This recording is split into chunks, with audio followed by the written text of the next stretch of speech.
Councilwoman Bettina. Councilman Phillips. Here. Councilman Casella. Here. Supervisor Thurston. Here. Everyone please rise for the Pledge of Allegiance.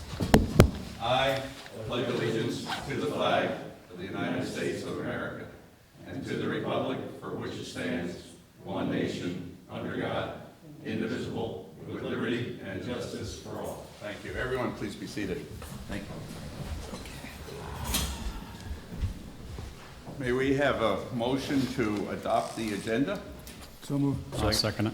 All in favor? Aye. Any nays or abstentions? Seeing none, motion's adopted. Second is a motion to acknowledge the minutes of the September 28th, 2020 and October 5th, 2020 meetings. So let's first have a motion to acknowledge the minutes of September 28th. I'll make a motion to acknowledge the minutes on September 28th. Second. All in favor? Aye. Any nays or abstentions? Seeing none, motion passed.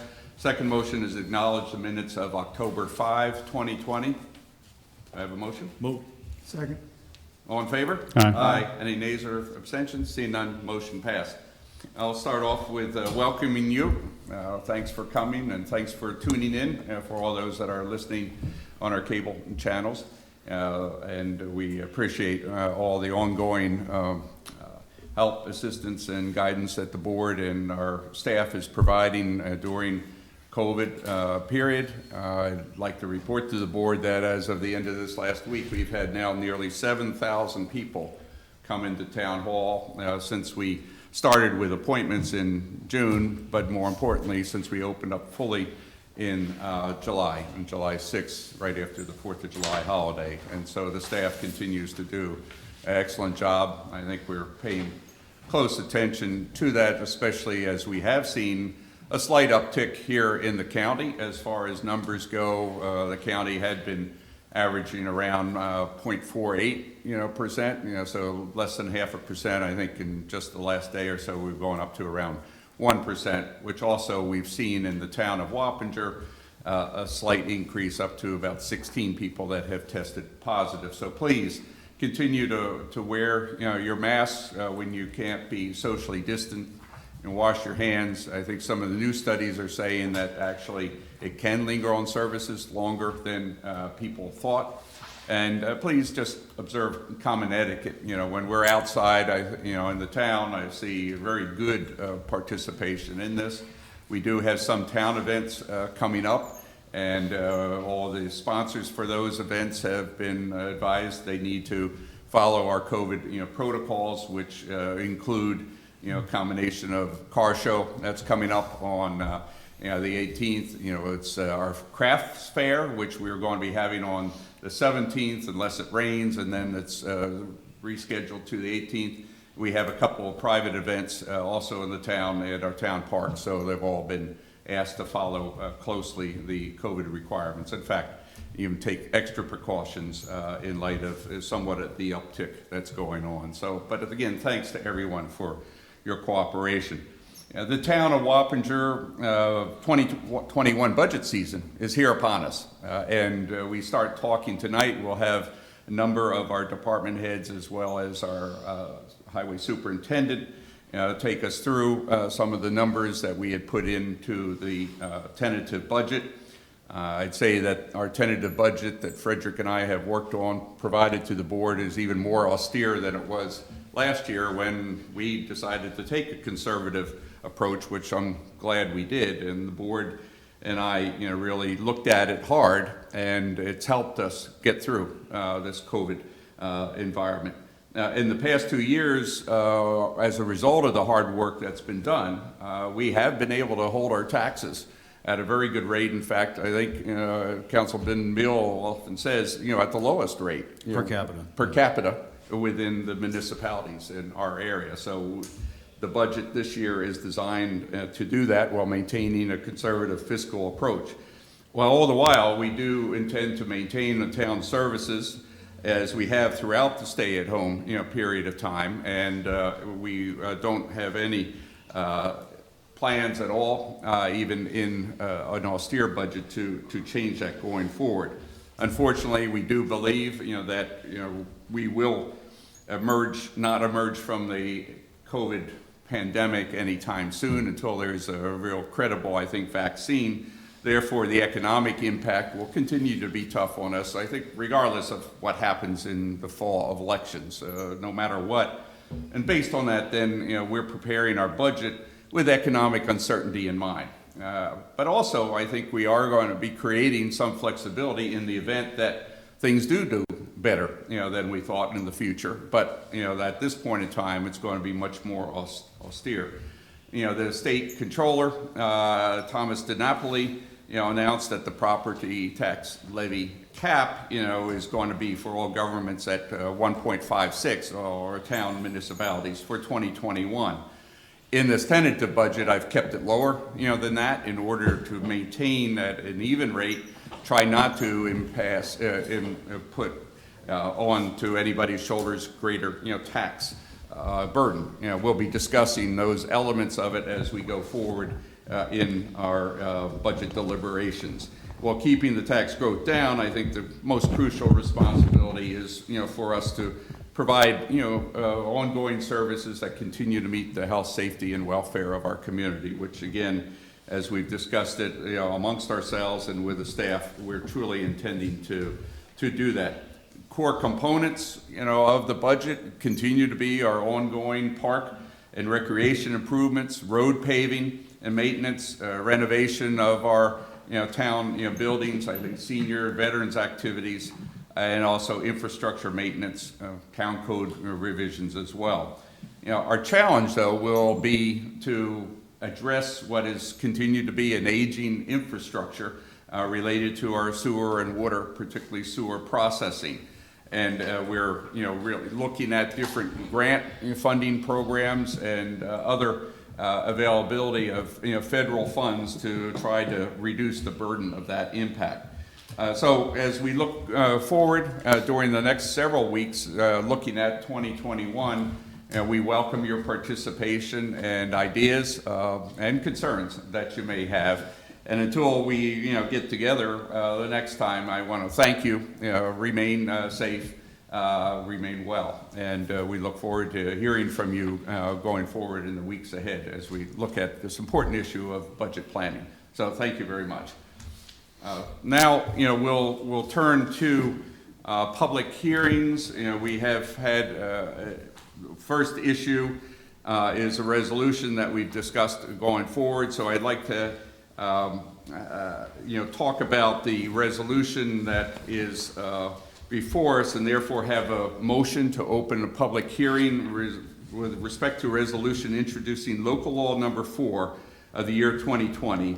This is amending Chapter 171 of the Town of Wappinger Code entitled Parks and Recreation by repealing the existing provisions in their entirety and adding new provisions. Again, this is one that we've been talking about a number of times, and that our council, I believe, maybe is handing out some new terms on that. So do I have a motion? I'll make a motion to open the public hearing. Okay. Second. All in favor? Aye. Any nays or abstentions? Seeing none, the public hearing is open. Do we have anyone that is here today that would like, to come and raise some comments, to the board before the board discusses these issues? If you do, then please come up to the podium and identify yourself, and then please, keep your comments to a few minutes. Thank you. So, Mr. Hand, do you want to maybe comment as to some of the, you've reviewed this per the board's request since we were last here, so would you like to comment? So just a couple of comments based on the board's discussions last time. And if you go to, the only changes that were made were with respect to the regulations in 171-3. And the first change that was made is found at G. And this is based on Councilman Beal's comments regarding handing out flyers or things of that nature in the park.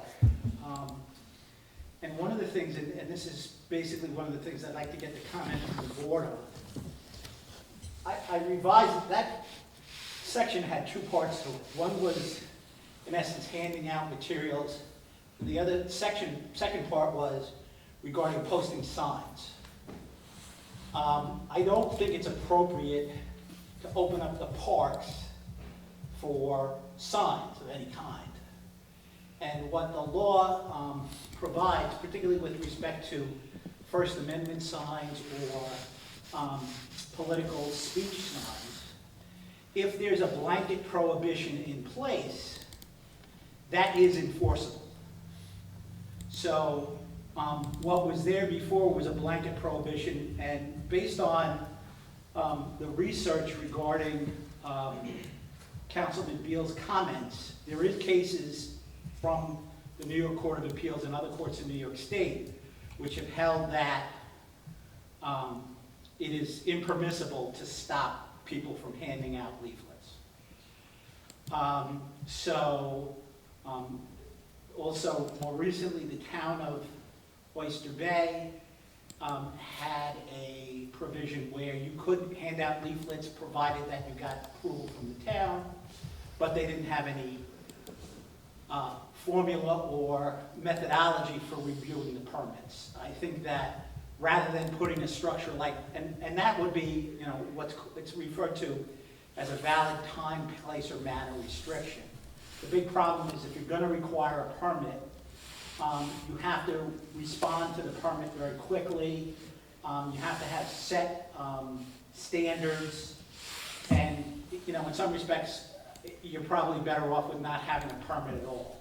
But with respect to signs, you know, if you have a, you know, and the prohibition here talks about handbills and you know, any type of sign, be it a commercial sign, be it a free speech sign, be it, you know, it's really not appropriate for signs to be in a park for advertising purposes. But there is a caveat here that says if it's sanctioned by the town, those signs are permitted. Or if it's in conjunction with a concession that is granted by the town. So, for example, or revocable license like we have with Little League. So, so that's the way this is drafted, which I think, you know, gets us out of the problem with respect to the handbills. But again, I think as far as limiting signs go, I think it's it's an issue that needs to be addressed. I know in the village, in Messier Park, they've had issues with signs in Messier Park, you know, over the years, but I think this makes the most sense. Jim, I just have one question. So does this, like, just because I might have missed it when you said it, so does this mean that political signs, campaign signs in parks, no good anymore? Right. Okay. Just, we have one particular area where they tend to congregate at the corner of Myers Corners. And all We that. actually had asked them to be removed, and they were, so this, Well, that's, I don't think up until we're this getting into another whole Well, I mean, Yeah, can of that's worms not- there. That's not what we're talking about. Yeah. This, So, I mean, the other issue there, to the extent that that's in a Right highway away, yes. right away, that's a different issue. This is not. Right, so this let's- is just in If we- in if we the could- park. correct. if we could stay within the boundaries of the park right now, Correct. posting signs, I like your approach you're taking here. No posting of signs unless it's sanctioned by the town, basically, is what you're saying, okay? Right. We are not restricting individuals from handing out handbills, Right. which even if we did restrict them, I don't think we could enforce it. I just don't think that is our responsibility to be restricting people from handing out handbills in a park. I know that in the past, there has been great debate about political candidates handing out handbills at Community Day and how that was illegal and we can't allow that. And I was a victim of that when I ran for office. And I just think it gives a real bad impression of how a community is supposed to work here. You know, the incumbents can be here and they can hand out town things, but if you want to run for a position, you can't hand anything out. That's Yep. totally wrong. In fact, I handed out the U.S. Constitution and was pulled aside by a deputy sheriff telling me to stop handing it out. That's how ridiculous this was. So that said, I don't think that morally we have the ability to tell people you can't hand things out. It's a different story if they're littering and things like that. We can approach that from a different angle. So to the littering point, and this is one of the issues, this has been litigated at some length in the city of New York. So, and this, by the way, this language is stolen from them. So Did I you have- properly cite it? No. No I didn't proof. think so. Plagiarism? No, no claim to ownership. No, you borrowed it. But, yeah, again, Just it's footnote it. legislation, so it's not subject to copyright. There you go. So it's in the public domain. Thank you, Counselor. But anyway, so on the littering side, and that was one of that's always the rationale that's given for restricting people from handing out handbills, you know, or palm cards or whatever you want to call them. And, you know, it's designed to be a curb on littering. And what the courts have said is that, you know, since the days of Thomas Paine, handing out pamphlets is a protected First Amendment right, and that, you know, you can deal, if you've got a littering statute, you can apply a littering statute to people who litter.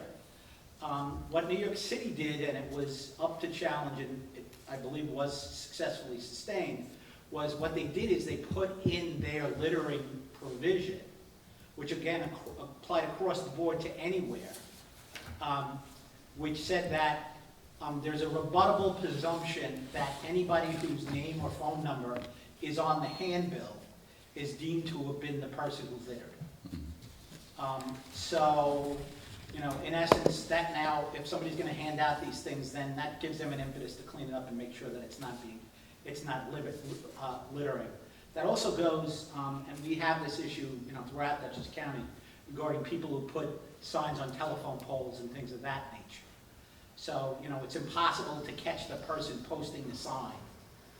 But, you know, what you do, if you draft it, and again, New York City did that in conjunction. They did it with handbills and posting of signs and said, so there's a rebuttable presumption. And I think we can go into our littering statute, a littering local law, and make that adjustment. Because from a littering point of view, we've had a number of those sign cases throughout the town, but it becomes difficult because, you know, one of them, it was they hired somebody to do it, and, you know, it gets to be a real challenge. So, so that I think is the easiest way. And again, this limitation is strictly to parks. It doesn't apply to highways, you know, or other areas of the town. The second change that I made a couple of changes regarding, so in M, it says no person shall erect any recreational play equipment in any park. And it says unless a written permit to do so has been issued by the town. So some of the language I cleaned up here where it said it was unless it was approved. And we have a rental provision in there for a permit. So I think if we're going to have, you know, except when permitted by the town, I think we need to have a permit for that in writing. Same thing with no camping. On the next page here in N, with respect to fires, it says all fires, including those in grills, fire pits, and fireplaces, are prohibited except for fires in grills, fire pits, and fireplaces provided by the town for that purpose in a park facility. So that would limit, you know, it's intended to limit it just to physical facilities that the town has created in the park. You know, in looking at doing the research on this, you know, when you've got a burn ban in effect, it becomes, you know, a problem. You know, so I think based on the discussion we had, I think that makes a lot more sense, is just to prohibit all fires, be they in a grill, be they in a stove. You can't bring it in. You can't bring a fire into the town, into a park, you know, unless, and again, right now, I don't believe we have, Steve, we don't have any fire pits or. Not that I'm aware of. Yeah, so I mean, if that's an amenity we'll want to add in the future, we could do that. But right now, this would prohibit, in essence, all fires within the town. I broke out fireworks separately. Originally, fireworks is down below with firearms, but I think it goes, again, because it's kind of related to causing a fire. So Just put that, and then added that a little bit more to say the possession, ignition, or discharge of fireworks is prohibited.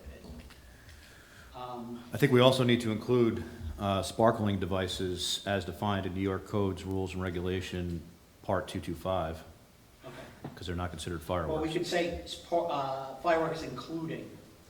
Well, But they're not just, Yeah, they're not. They're per not definition, I mean, you know how this whole thing, how it was Yeah. crafted. So it's Fireworks and sparkling devices. It's CRR Part 225, it's titled sparkling devices. If we can include that also, I don't think Yep, we should be allowing that. and that's not barred by state law, right? You know, our No, ability to do that. In Dutchess County, you can do it at your house, but I don't think we should be I encouraging agree. people to do it in the middle of a field at Carnwath on a dry day. I agree. California so, too. yeah, I mean, that's the issue, with droughts. And do we say in other similar devices, getting back to the California case where you have one of these baby announce, Well, things that would be a fire, I mean. Is that a firework or? The is gender that- reveal, Gender reveal. what they were using for that gender reveal was gonna fall under firework or sparkling device in New York State. It's gonna fall under one of Is those it? things. Okay. Yeah. You Okay. should, I mean, at this point, people need to realize that's not something you should be doing, No. especially when you have dry conditions. It's not the first time that happened. Right. Oh, It happened in Arizona also. So if we can include the sparkler devices in there, that would be good. And then, no camping without written permit.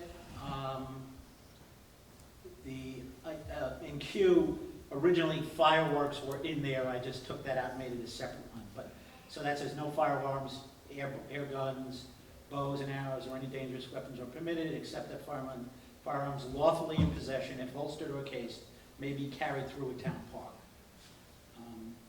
So, somebody who has a license to carry. Yeah, we wanted to make sure that when this was crafted, it was done in a way that wasn't misunderstood, and I think that's the best way to do it. Okay. No hunting or trapping. So, again, with respect to that, this is related to town parks, but not other town-owned land? That's one of the other issues that Yeah, Jack good didn't question. really want to get Right. into. Because we have bow hunters here on our property. But that's one of the things that I looked at, because I was looking at the speed limit for 10 miles an hour. And one of the issues is, we don't have anything in our code regarding the speed limit in this parking lot or any of the non-town facilities. And with respect to some of the other, there's some strange provisions that were in there for town-owned sewer district plants, but it was not, it just dealt with that. It wasn't, so there's kind of a strange treatment in the code. It's never really been unified as far as how all of the town-owned property should be treated, and I think, one of the things that Joey had on the signs was with respect to cemeteries, because right now, we don't have anything in our code regarding cemeteries, which, I think, would be appropriate. I recall in Texas, when I used to live there, that if you had it for town parks, but didn't have it for other town, lands, it meant by its absence that you could do it in a town land. So, I would it's- say Right. that would be, That's accurate, because we've allowed bow hunting Right. on non-park lands because they're not parks. So behind this building, there's been a gentleman's agreement, my understanding is, with some individuals that they're allowed to bow hunt. And the reason why they were given that permission is that it's posted and there's no one walking through there theoretically, right? So I think perhaps we should stick to just the park regulations here, but you do bring up a good point. There We should should be, look at that. there should be some section of the code Yeah. that has some ground rules for town-owned lands. Right. right. I agree. I mean, that's why I raised Yeah, it. they're I not- don't want to muddy the water here with Yeah, this. yeah, I yeah. want to get this through, but. No, and you're right, but particularly the other issue, because that was the next issue that we were looking at, as far as, the speed. Right now, I guess there's a sign up in Carnwath for 15 miles an hour. When I was doing the research, The Dutchess Poughkeepsie Transportation Council folks had done a speed study in 2016, and one of the roads that they looked at was Major McDonald Way, Right. which has a 10-mile-an-hour speed limit. And I believe somewhere on the order of 75% of all the traffic there sped exceeded the 10-mile-an-hour speed limit. But to the extent of maybe 5 to 7 miles an hour. So, as the town board is well aware, as far as setting speed limits, on town highways, we're limited by the VTL, and the speed limit is set by the state. With respect to parks, under the VTL, I believe it's section 668A, 1668A, it gives the town specific authority to regulate the operation of motor vehicles, the parking of motor vehicles, the stopping, standing of motor vehicles within parks. So Even if it's a named road or street, like, there's no real guidance. okay, But again, I think the town has the latitude of setting whatever speed limit they want. Now, there's a separate provision, 1660A, which deals with parking lots, hospitals, apartment complex, condominium complexes, which are private entities. It also deals with fire district property, interestingly enough. And in that section, the owner of the property, or the police department, or the fire department has the authority to go to the town and request fire zones, speed restrictions, traffic control devices within those shopping areas, and limit speed limits. But in that section, the minimum speed limit that you can set is, the maximum speed limit you can set is 15 miles an hour. So, I don't know if you want to keep consistency with that. With the exception of the entry drive on Robinson and Carnwath, I don't think, we don't really have too many long roads on most of our parks where it would make much of a difference. What was the minimum you said? I'm sorry? Did you say there was a minimum speed limit? In the other section for parking lot, it's 15 miles an hour. So, then you put 10 in here. this is what. Proposal. We That's what have was, 10. that was in there previously. Okay, We have, right now, Carnwath is posted at 15. right. I don't really see, 10, the difference between 10 and 15, I don't think would be huge. So no vehicle shall be operated in a town park at a speed in excess of 15 miles per hour. And if we want it to be less, we can post it less. You're gonna want it less at Robinson, Well, is it posted? Is there a speed limit posted? posted at 10. Yeah, so if you have the local law read, you may not speed in excess of 15, then you post 10 on Ralph Holt Way. And then when you Unless say otherwise posted. Yeah, Right, unless otherwise Yeah, posted. right. I mean, Yeah. Carnwath, I think it's safe to go over 10 miles per Yeah. hour, unless you want to take a half an hour to get to the main building. right. No, I think if we put it in there 15, not to exceed 15, unless otherwise Unless posted. otherwise posted. And because I agree with, Jessica, that Robinson, and we've had these altercations there that, and also Rockingham, we have concerns about Yeah, that's some of true. that. And that's a little bit shorter than those, but still, we have But that that's, speeding issue. curvier and things like that. so, Right. Yeah. And then let me ask you this, without going down a rabbit hole, how could you enforce this? Have to be posted. The sign, I think, on the entry of the park would cover it. Right, but I mean, can a police officer Yeah, write a you gotta ticket on a have, town, you got the inside a police town officer park? there to We've patrol had it, that. otherwise how are you gonna stop them? How are you gonna prevent it? You can't. We're So making signs sure- are only as good as, Right, This would be enforced the same way you would enforce the no parking regulations in the town. okay. Okay.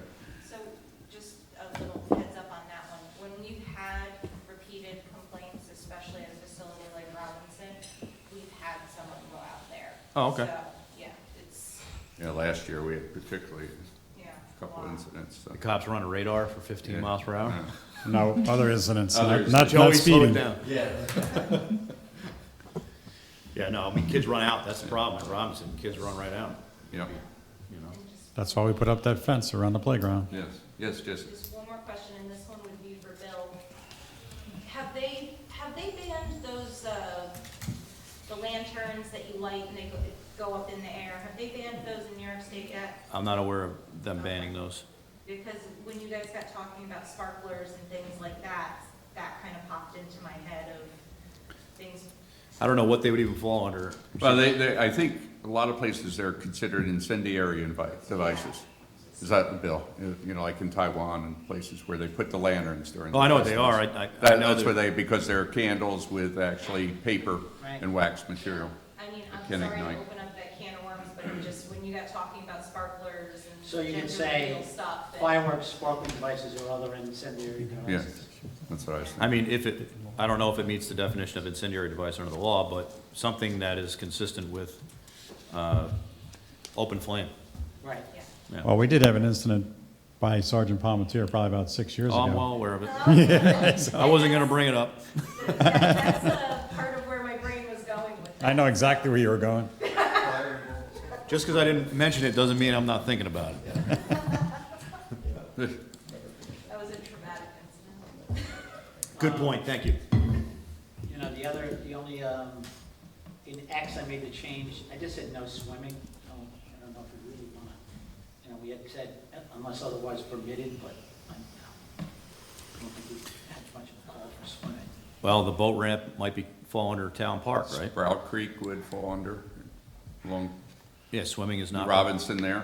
Well, but technically there, I don't think is Sprout, I mean, in either of those cases,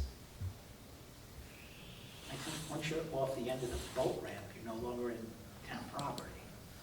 So, Technically, you're probably right. I mean, at low tide, maybe you would be, or high tide, you might be, yeah. right? Yep. I would say swimming is not permitted within town parks, Yeah, well, that's what this is. instead of just no swimming. I mean, if I'm out on the Hudson River and, Right.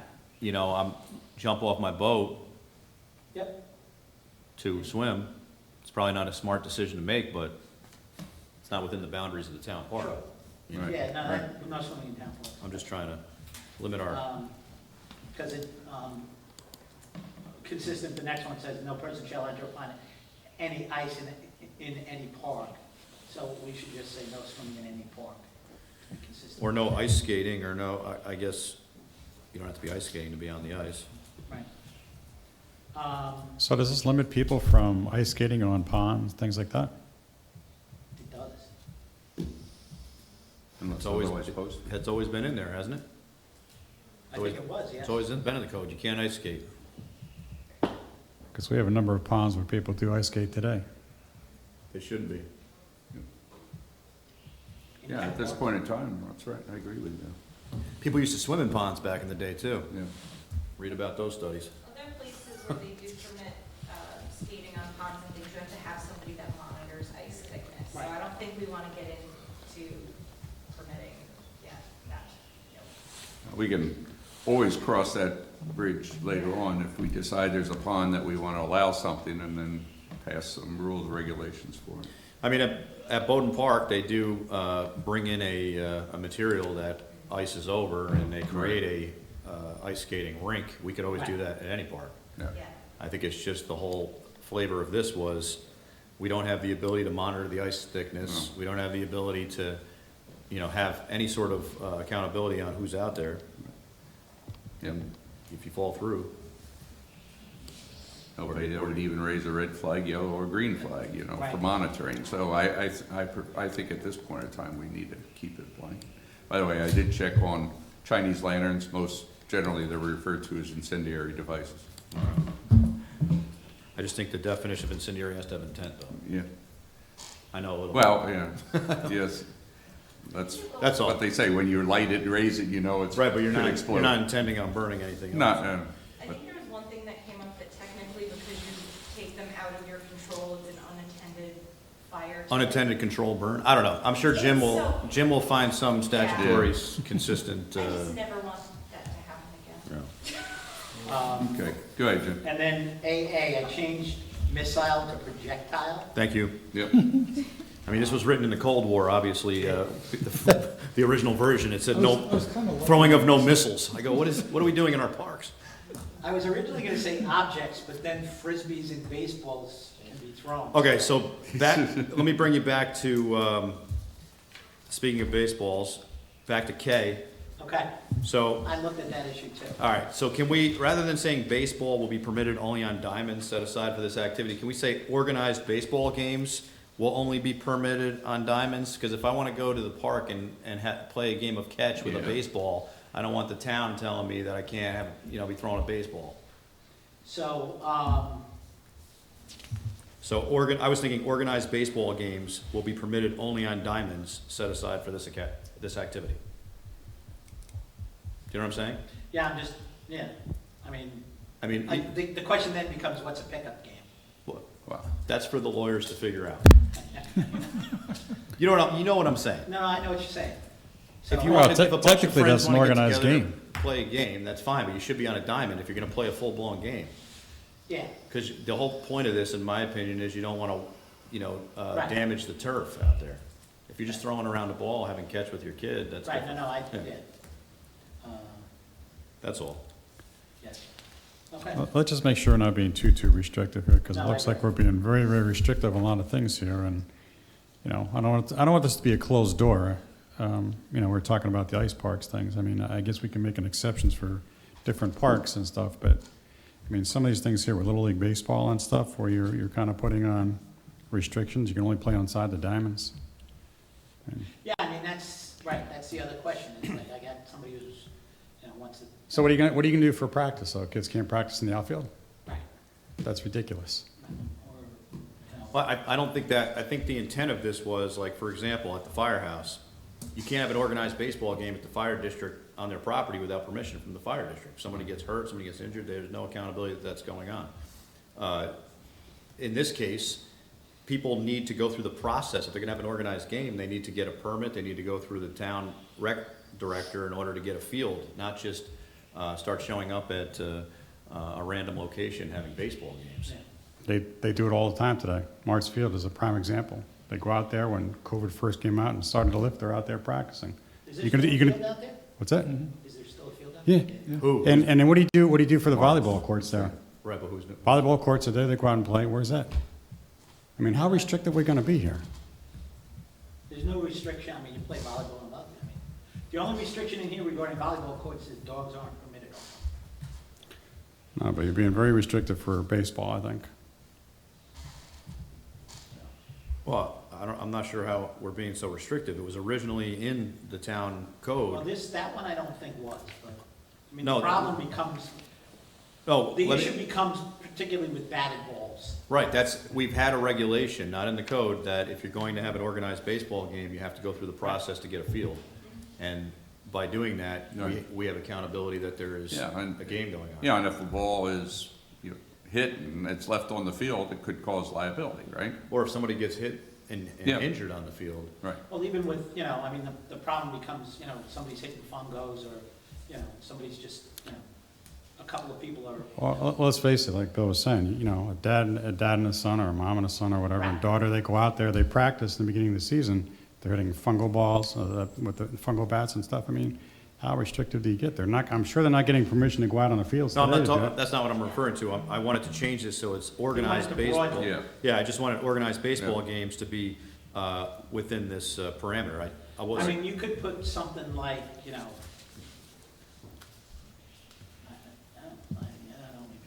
I mean, the problem is it's very difficult to legislate common sense, right. So,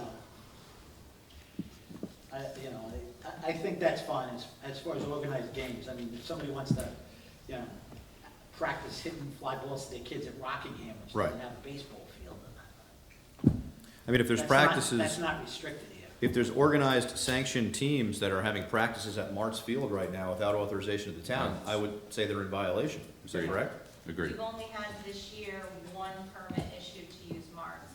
We do get people who take their kids out there for That's batting different, practice. Yeah, like that's the number one thing that I see when I go Right. out there. I haven't encountered walking out there and going, where the heck did this baseball team come from? Right.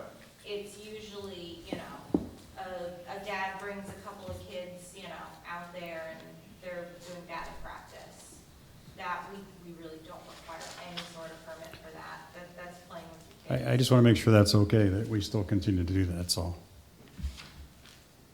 Yeah, and we don't bother them when they're doing things like that. I think organized does help Yeah. clarify that, so. The only other thing I had was F, which I brought up at the last meeting relative to peddler's licenses. So if I have a peddler's license in the town of Wappinger, based on this rule, I cannot go to a town park and sell ice cream because I would have to get an additional permit. I'm not sure, That's actually not uncommon. The question is, do you want to do that? what is the intent of that? you Well, think? What do you again, I mean, this was kind of in there before. One of the things that some municipalities will do is they will issue a concession to an ice cream vendor for, you know, the privilege of selling in the Mhm. park. So, I mean, that's something that the town board theoretically could do, if it so chose to. Because you've got, you know, particularly with regulating ice cream, there's actually specific statutory authority in town law 64 that says that the town can regulate ice cream trucks. So that's a good example, or hot dog trucks and things like that. You know, you can do it as a concession. I mean, that's, you know, I think Tavern on the Green in New York, in Right. Central Park, because that's a park, and they've got a concession with New York City for you know, for the restaurant. Well, to Councilman Beal's point, I think we do not have that at this point. So I think a peddler's license is sufficient until we get to that point where we add a concession. I mean, the only thing is, if you take that provision out, then, you know, if you've got door-to-door salesmen, you've got, you know, there's a lot of things that are covered by Joe by the peddler's license. Okay, that's a fair point. You're opening it up to all of those, you know, all So- of those activities. The peddler's license is the umbrella for the town, right? But we have the right to allow certain types of things to be sold, and only those certain types of things within our parks. Is that correct? Right. All right, so maybe we should just keep that then.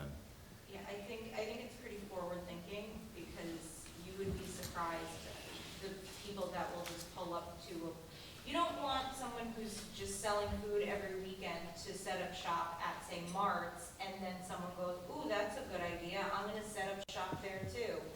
And if you don't have this regulated ahead of time, before that's a problem, Yeah. Yeah. you know?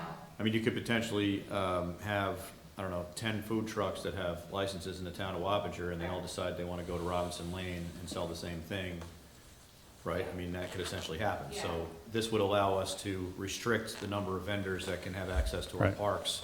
Correct. I think that's a fair approach. Okay.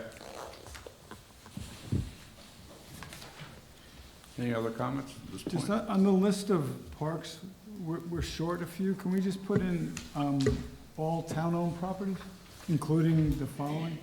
Because we missed like Sergeant Palmetier, Angel Brook Park, All right, Sergeant Powell, right. Ye Old Apple Orchard, and we own. Right, but Prairie Ye Grounds. Old- Well, yeah, that's not a park. That's not a park. That's not a park. It's not a That's park. left It's a out. conservation area or Yes. something. Okay. Ye Old, what is Ye Old again? Applesauce pond. No, right, but what is it called? It's a, under the law, it's a conservation district or something like that? It's a very bizarre It's not even that, Bill. It's- All right, 1 minute limit on the explanation. So, I mean, it's just, it's, Like, I can't go there and just go set up a picnic in people's backyards, right? Don't the property owners own that or something like that? The people that live around it? On one side of the pond, they do. right. On one So side, they it's- don't. It's not really, Steve, you know all about this, right? Yeah, painfully. Several Quite times, familiar. the deed states that that area is for the exclusive use of the Ye Old Applesauce development, Right. which includes a lot of Kent Road and Right. surrounding. So it's like area. Hamlet, it's like Hamlet, Side note loop too. yeah, so like Hamlet Court, for example, the center area of Hamlet Court, maybe it's a little different, but you can't just go there with your family and hang out, because that's not, really doesn't meet the definition of a park, correct? Yeah, I mean, that's a conservation park district. Yeah, so this is these things we get So into. it's not, it's really, you know, it's for passive recreation. I don't know if that, I have to go back and look, but I don't, the restrictions on Fieldstone and the Hamlet and Kendall Farms is really more, well, I mean, I think they permit passive recreation. Okay. So I think the councilman brings up a fair point, though. We may want to give a second look at the lists that are designated, because essentially what we're doing in chapter 171 here is actually designating those park areas. Right? Right. Well, I mean, they're already, you know, I mean, there's the one piece that's in the back there in Tall Trees where the water storage tank is. Yeah, but that, I don't consider that a park. It's designated. Dedicated to the town as park. Yeah. Right, but just because it's designated as parkland doesn't mean it's a defined park. We have properties all over this town that are, you know, have been designated as parkland that are maybe future, down the road, we could develop into a park, but I wouldn't consider them parks at the moment. Well, I mean, and that's, I mean, so that's the other issue is because we have some of those properties that have been earmarked. And, you know, I think we had mapped them as future I forgot exactly how, CPL had put together a map showing some of those properties. I think the way you could say those would be undeveloped parks. And, you know, but as a general rule, what the deeds for those properties provide is that they may be used for passive recreation. That's something we probably should add. That, you know, people may use those at their own risk. So is it fair to say that maybe a catch-all, like a number 13, would be other areas in the town of Wappinger that are, you know, by something, you know, by deed are defined as parkland, Right. yet to be further developed, something like that? Yeah, I mean, we could create a separate. Undeveloped parkland. Yeah, Even or if you future made, parkland, you know, something like that. 102, 171-2, you could have this as a list of these are the active. Are we missing any active? Well, how do we parks? treat Sergeant Palmetier as Councilman Sergeant Phillips Palmetier, raised? right. Well, Sergeant Palmetier is a little bit different. The property is owned by Cindy Greer. We have a legal arrangement allowing It us. is an easement. It's an easement that allows us to utilize it as a park. Right. I don't consider it a recreation park. You know, I'm not sure that many of the restrictions in here, you're not gonna go play baseball there. No. Should we list those types of entities? I mean, if we're gonna list those types of entities, that's fine, I don't have an issue with it, but, I also don't want to, Over-encumber. forget other ones that Yes. could be out there. Angel Brook is one that is maintained, and has signage existing. That's off Rich Drive? Yes. Was there at one point a playground back there or something, or? Softball field. Oh, yeah, there was? So, at this point, that hasn't been maintained as a recreational, right, has it? It's, you mow it, that's We about, know it, Yeah. it's an open field now. It's like a vacant lot. It has existing signage, that is. Do kids play on it, you know? Or I couldn't tell oh, you. it has signage, you said? Yeah, it Oh. does. Well, that's one way to look at it. If we have if there's a sign, then we Right. should have it listed here. If there's no sign, I would consider that, you know, future future? or to be developed Yeah, parklands, as long as the agreed. deed says that, and then do it as a catch-all in the section. I don't wanna get too in the weeds on it, but Okay, somewhere I know, we've got a list of those properties, that CPL put together with the assessor. And were you involved in that too? Yeah. and we're sure that we don't want persons to ride a horse or a pony, is that correct? There goes all those plans. Sorry. I have more people come up to me at the grocery store about that. Sorry, unless permission is expressly granted by the town of Wappinger. I'll come up with a plan.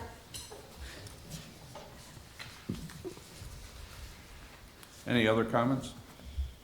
Not, do I have a motion to close the public meeting? So moved. I'll second it. All in favor? Aye. Any nays or abstentions? Seeing none, the motion passes.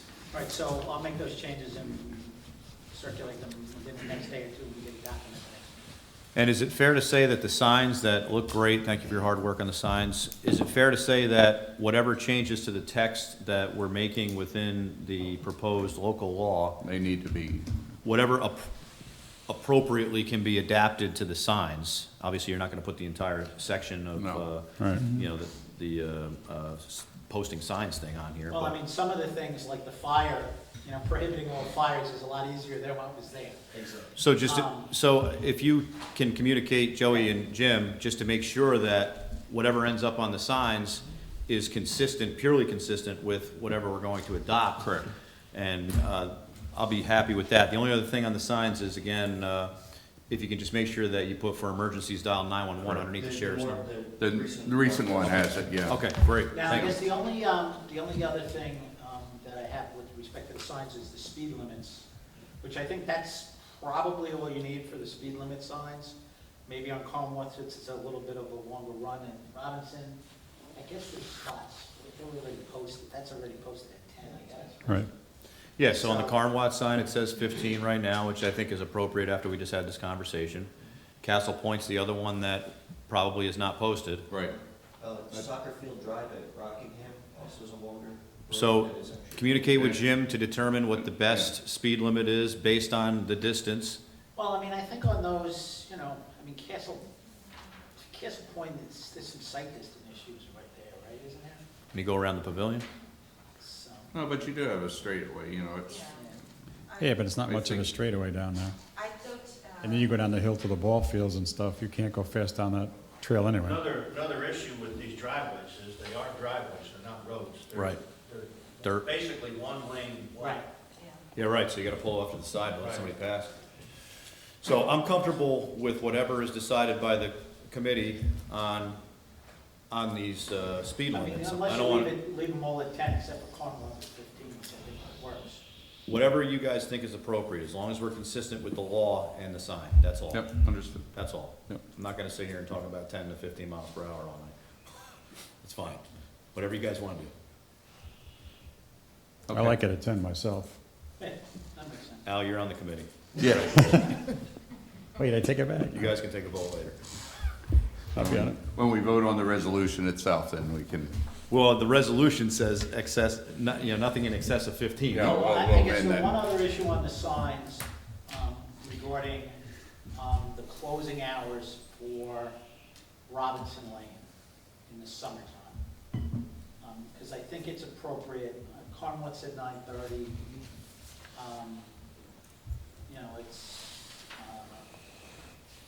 You know, you could have, what did we talk about before, like, was it 10? 11. I mean, you could leave it 11. I mean, if the gate is closed, technically, I think the way that this is written is, if the gates are closed, the park is closed.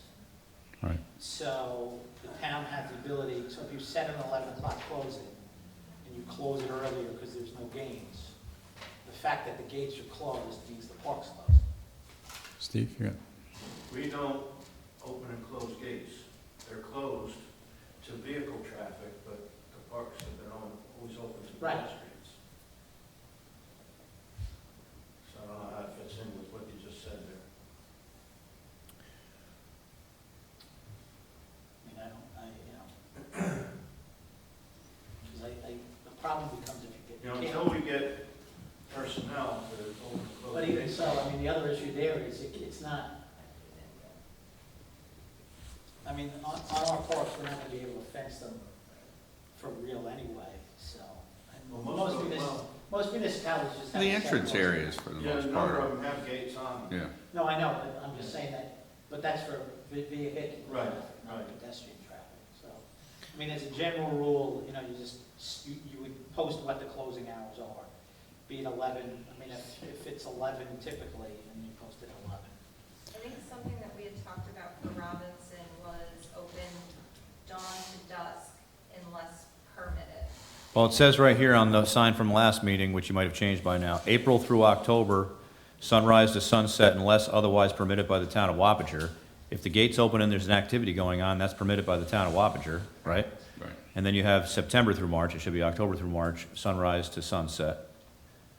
I don't have an issue with the way this is here. I think from an enforcement point of view, I think you're better off saying an hour.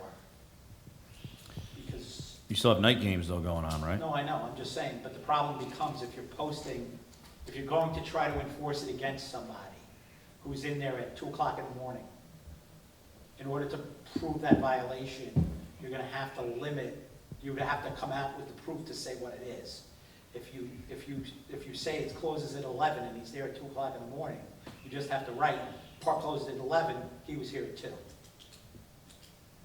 We also don't want to inadvertently encourage people to go there at 10:30 at night by putting the park closes at 11. I mean, the way I would handle is if somebody's in the park at 2 in the morning, you ask them to leave, they come back, you trespass them. You know? Basically, if it's after dark, you're there in something in a perfect world, if you're there after sunset, you're there operating and having a baseball game or a spectator. Right, it's a permitted or activity, keeping right. lights. So anybody else that's really in there is up to something. You know what I mean? Yep.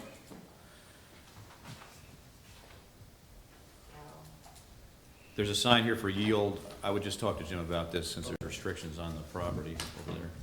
I don't know if we want to put a sign encouraging people to come and then find out that each parcel is owned collectively by a property owner. The water is common ground, and then that back entrance Actually, that goes. it's not. Half of the water is common Half of ground. the water is- The All Angels Hill Road side of the water, I believe, is common ground. Yes. To the right of way to All Angels Hill Road, but the backyards, the property ends, and then the common area falls under that. So if you could just communicate with Jim to make sure we're not inadvertently encouraging people to come in from, what road is that? Oh, yeah. No, the other side. The driveway, no, there's no other Applesauce? access. What's that street where the houses are? Applesauce? Applesauce. So in Yeah, other there's words. no access, there's no Well, that's what I'm access. saying, we don't want to encourage, we don't want to put a sign anywhere on Applesauce. If we're going to put a sign, you would put it on All Angels at the right of way, correct? Yes. Okay, and also make sure Steve is looped in on this so that we all understand what the rules are, because nobody in this town understands all these rules. Because if you look, Jim, when they were written in the 60s and 70s, whoever the town board was at the time decided we're going to do things this way today. Well, and they then- didn't. What they did is they said, we'll let the Recreation Commission do it. Yeah, And then nobody could find the records of the Recreation Commission. so, okay, I'm done, thank you. You just summed it up, Okay, let's move on. thank you. We just closed the public hearing, but now we have a public portion of the meeting, so do I have a motion to open that? So moved. I'll Second. second. Okay, all in favor? Aye. Nays or abstentions? Seeing none, motion passed. Anybody has any comments they'd like to make on other aspects of the agenda items, now is the time you may do that. And you would come up here, identify yourself, and state your question or comment. Seeing none? Seeing none, I make a motion to close the public hearing. Second. All in favor? Aye. Any nays or abstentions? Seeing none, motion is passed. Next is our discussion section, and we have two items, tonight. One is presentation by Patty and Trent Atkinson. This relates to what we've discussed a few times, different ways to look at how do we handle, manage complaints relating to whether it's a fallen tree or what have you, and also proper way to handle projects. And then talking with Patty and Trent, who have a software company, they said that they may be able to develop a software application, similar to, maybe better than what we've, explored before. So I asked them to come and present for about 10 minutes on what they have. This is just a preliminary thing to give you an idea, and it's quite interesting what they think they can do, and we would probably be the case of first instance, right? The guinea pig to do this, but in a positive sense. And since they are here in our area, residents, love the town, love the village, it's great to try to help some local businesses, people So that's why we invited him here tonight, just to introduce you to you, but make no decisions on it. So, please, come on up. We have some slides that they had prepared. I think one was on. Okay, this is loud. Hi, I'm Patty Atkinson, and I am the CEO of Infinity Technology Systems. We are a software company located in the town of Wappinger since 2003. And up until this point, we've worked for the private sector, mainly gas and electric companies, Con Edison, Central Hudson. And about a year ago, we have started designing a new product that we're looking to make it generic, and we're looking to pull in the increased productivity, the cost benefits, asset tracking, cost optimization, all the things that we're already doing. We wanted to make something more generic that could be used amongst municipalities. Did you want to quickly talk about? Yeah. Before I have Joey go to the next screen. Yeah. So my name is Trent Atkinson. I'm Patty's husband. I'm the project manager for this portion of this product. As Patty said, there's already products that we have out there already that do this similar for the public sector that's used by some of the major Fortune 500 companies. But the idea was I started getting involved in municipalities probably about 5 years ago when we moved into the village. And there seemed to be a little bit of a shortcoming for bringing everything together in asset tracking and management of projects, of POs, public interface where the information that you're talking about right now that's readily accessible, everything's geared towards a GIS, map-based. Everybody goes to the map now. Anytime you're looking for food, anytime you're looking for anything else, everybody's going to Google Maps, everybody's got the directions, it's got the phone numbers, it's got everything right there all together, right? So we've got a couple slides that Joey's going to show you. So, I mean, it's a lot of words. What does it mean to you? How could it really help you? Here's an example. I don't know what your procedures are in place if a resident perhaps calls Councilman Beal and they are upset because there is a tree down obstructing a parking lot that's a town parking lot and they have the day off and they want to go on a hike. I don't know if Councilman Beal actually would call Steve Frazier himself or have the resident call Steve. What happens when Supervisor Thurston already had the same concern and he's already been working on it and now you've got duplication. So an example is while Councilman Beal is on the phone, he can pull up the system, he can do a search based on location, based on who called it in and so on, or he can pull up the map and actually look to see if there's a pin. For instance, the red pin up there could be clicked upon, open up an existing work ticket, and give you the status of that work ticket or work order or whatever you want to call it. So if it's not in there, certain users would have permission to create, to edit, to delete. Some would only have permissions to view so that they can still provide information if somebody's calling in. But if you simply created it using drop-down selections, you could attach a photo, then, Joey, go ahead. When the resident calls back in a few days and is upset because the tree's not removed, Councilman Beal could log into the system and actually see Steve's notes that he did go to the site, he included a photo, perhaps he needed a stump grinder and he needs to go back and he has the date it's scheduled. So that way there's not a bunch of phone calls being made, there's not miscommunication, there's not duplication, it's real live information at your fingertips. This could also, actually you want to talk about the layers? Yeah, one of the things that's most important with this, actually, Joe, the next slide. So one of the things like this, if you're looking at this, we just threw a few of them on there right now.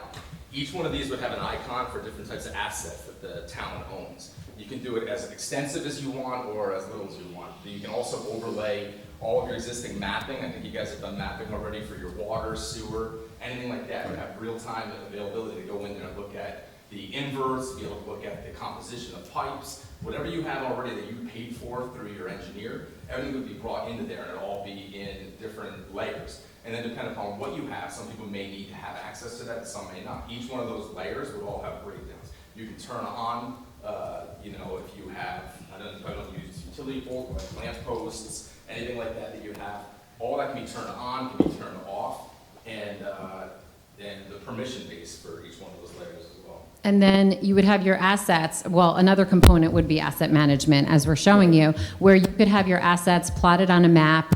They're hard to see, but there's icons for buildings, for water valves, for street lights. And if you click on an icon, you could pull up materials. You could pull up when was it next inspection date, when was it inspected, was there any findings? Another component of this was we were fortunate enough to meet with Steve Frazier a couple of times and pick his brain, and he would be able to utilize the asset tracking in several ways. And one of the most interesting ways to me was all of his building information is in a secure document that he has exclusively for himself. So if Steve wants to take a vacation and all of a sudden town hall is freezing, you would not need to call him to find out who services town hall, what is the building code to gain access. You, the user with the permission, could log in and actually see who to call, the account number, when was it last serviced, and Steve can enjoy his vacation without interruptions. Yeah, and on that as well. Well, with less interruptions. Steve's not allowed to go on vacation? Thank you. On that as well, which is because this would, most of the time, a lot of times people would be using their tablet or their phone from this as well. So when you're on there, if you look to the right, I don't know if you can zoom in on the drop down under editing. That's another important key too. When you see the orange up there, only certain people would have the ability to edit based upon their department. So other people can go in and view it based on their permissions, but when you see that orange, they know that they're in the editing. So when that drops down, if there's gate codes that they need, if they have a Central Hudson account number, you may have one facility, I don't know, like your highway garage might have 4 different accounts for gas and electric in there. Right? So they might just have one address on there, but in there we have the breakdown for each one of those accounts with an automatic button. You just press that and it goes right to Central Hudson. The hyperlinks can come in here to each one of these different things. So the reality of it is for a municipality, when you're moving on from one administration to the next, or if somebody's leaving office, if somebody gets injured, or somebody has a health issue, all that information is still readily available right there. But it's only as important as the information you put into it. It's in, but then, Mike, we talked to John, I think it was that your mechanic? Yes. Right, so he came in one, we talked to him about something about tracking all the vehicles. By doing all this, it would be map-based, but for your interest, you would go to the highway garage, and when you click on that, it would pop up and there'd be multiple drop-downs to the right. It would have the actual garage, it would have your vehicles, other assets, tools. Each one of those would be tracked. So when you're doing he had his work orders that he was showing us, you can still do it by hand, do everything you need to do. When it closes out, you got receipts and everything. Right. It literally is easy as just taking a couple pictures of it, and we would have a preset form based upon what your administrator, whatever your assistant in the office does, whatever they require. It's just drop-down menus, everything gets plugged and played. So when you gotta go back and you gotta look at a piece of equipment, if you gotta look at a tool, you can see how often it was used, you can see how much money you put into it, and actually there's a reporting system that when it gets put in, yeah, you can jump to the next one too, Joe. Like, so these reports, they can either be low level or high level. From Dick's perspective, he may wanna look at something overall. What are the roads that we're repairing the most? Like, what money do we need for this? This is all accessible literally just at the click of a button. You just go in there and you say how much, because like, how do you do it typically for the town when you do like your highways? Are they on a schedule? Yeah, Like your CHIPS funds and everything else? Yep. It's usually based on the age of the highway, right? Mhm. So in this condition, if you have a lot of reports that are coming in about a particular roadway, you may have a roadway that's the oldest roadway in town, but it's still in the best condition. Right. Right? Mhm. So you can hit a button and this will literally tell you, if so long as the information is put in there correctly, what are my roadways that need the most attention? What spans of those roadways need the most attention? So And you could it's also really- pull up work tickets, and maybe you determine that you've had the same piece of guardrail replaced 15 times in the last year. Why? And then look into issues and try to resolve them so that you don't end up with reoccurring problems. And Go one ahead. of the things that I discussed with you is project management. So you can schedule, prioritize, and determine, what is to be done when and where. Absolutely. This will tell you on the spot, actually Right. using this, and you can go right in there and create a ticket or create a work order. One of the other things that's really nice about this is we haven't zoomed in enough on it, but when you go in, you have the ability to go to satellite mode or to map mode like you would in a standard, Google Maps, but it also has the overlay for parcel access on there. So when you go in and it has the parcel identifiers in there, when you have somebody comes into here and they say, well, I want to open a building permit, right? they can go in, one of your staff from either zoning, whoever it may be, can go in and right-click right on there, open it up, there's a drop-down on the right, and they click in all the information. Who's the applicant, who's all this information. If they want to take pictures just with their phone and upload it right on there, or a tablet, and put that information in there, it can send a notification right to zoning, it can send a notification to planning, it can send a notification to anybody you want, all right there from that. So they're tracking the same information all the time. If you want to go as far as going back and scanning in old documents, or the deeds, or maps, or anything like that, you can do that as well. That goes a little bit farther into it, but it's really endless. The idea is really to go in there and have the ability to, by parcel and by GIS mapping, to go into a specific location and get that information. As we discussed, we do have some software, that is actually being, finalized for that in the, planning and zone, code enforcement. So that could be something later on that's integrated, or perhaps could be merged with what you have. We were talking Yeah. about the assessment, the same thing. But right now, I think it's some of the other features that we don't have that is probably more important to us. Yeah. Another component that we are looking to do is to have a spot on your website where the public can register so that you're not getting a bunch of dummy concerns. And once they're confirmed, they can go on and submit a concern right through your website. And when we were discussing with Highway, when you sent, thank you for sending him that one day, it does sound like there is heavy call volume for a lot of roads that aren't even maintained by the town of Wappinger. So if the public gets comfortable with using this, they can actually click on a road and they may get a pop-up that says, this road is maintained by the Village of Wappingers, call blah, blah, blah.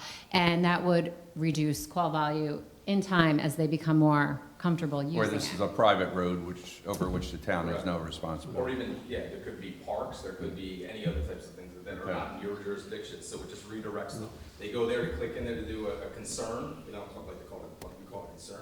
So there's a concern, they go in, and this is a high view, you can zoom in on that. So they go to click in on that, if it's along one of those other ones, they would just have a pop-up coming up saying, thank you for your interest in town of Wappinger, this is a New York State DOT highway, and a link over to their website, or a link over to a phone number for you to contact them.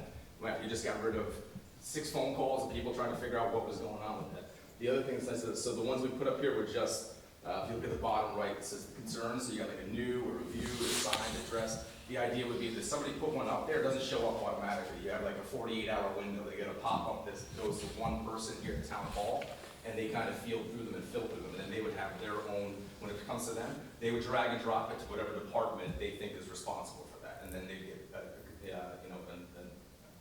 an answer, a response back, and then you kind of interact with the public with this, with short little snippets of this is what we're doing, and then so based upon the color coding of it, kind of if you're a ward council person, like you guys do different wards, right?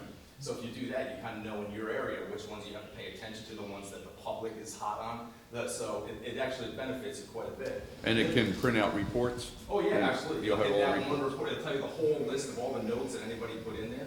The other thing that's really nice about this as well is that this is what we consider like the public interface. So this is a page on your website. What you were just discussing about your rules and your hours of parks and speed limits, and we could have it so when you zoom in there and you pan over that icon for that park, that pops up. It could even send you a link to the E-code, like a general E-code for all of your lists that you have in there. Anything that you want that's information that avoids someone having to call you and ask that information, then for other people to go seek that information. So we want them, the public, to be able to do their own research.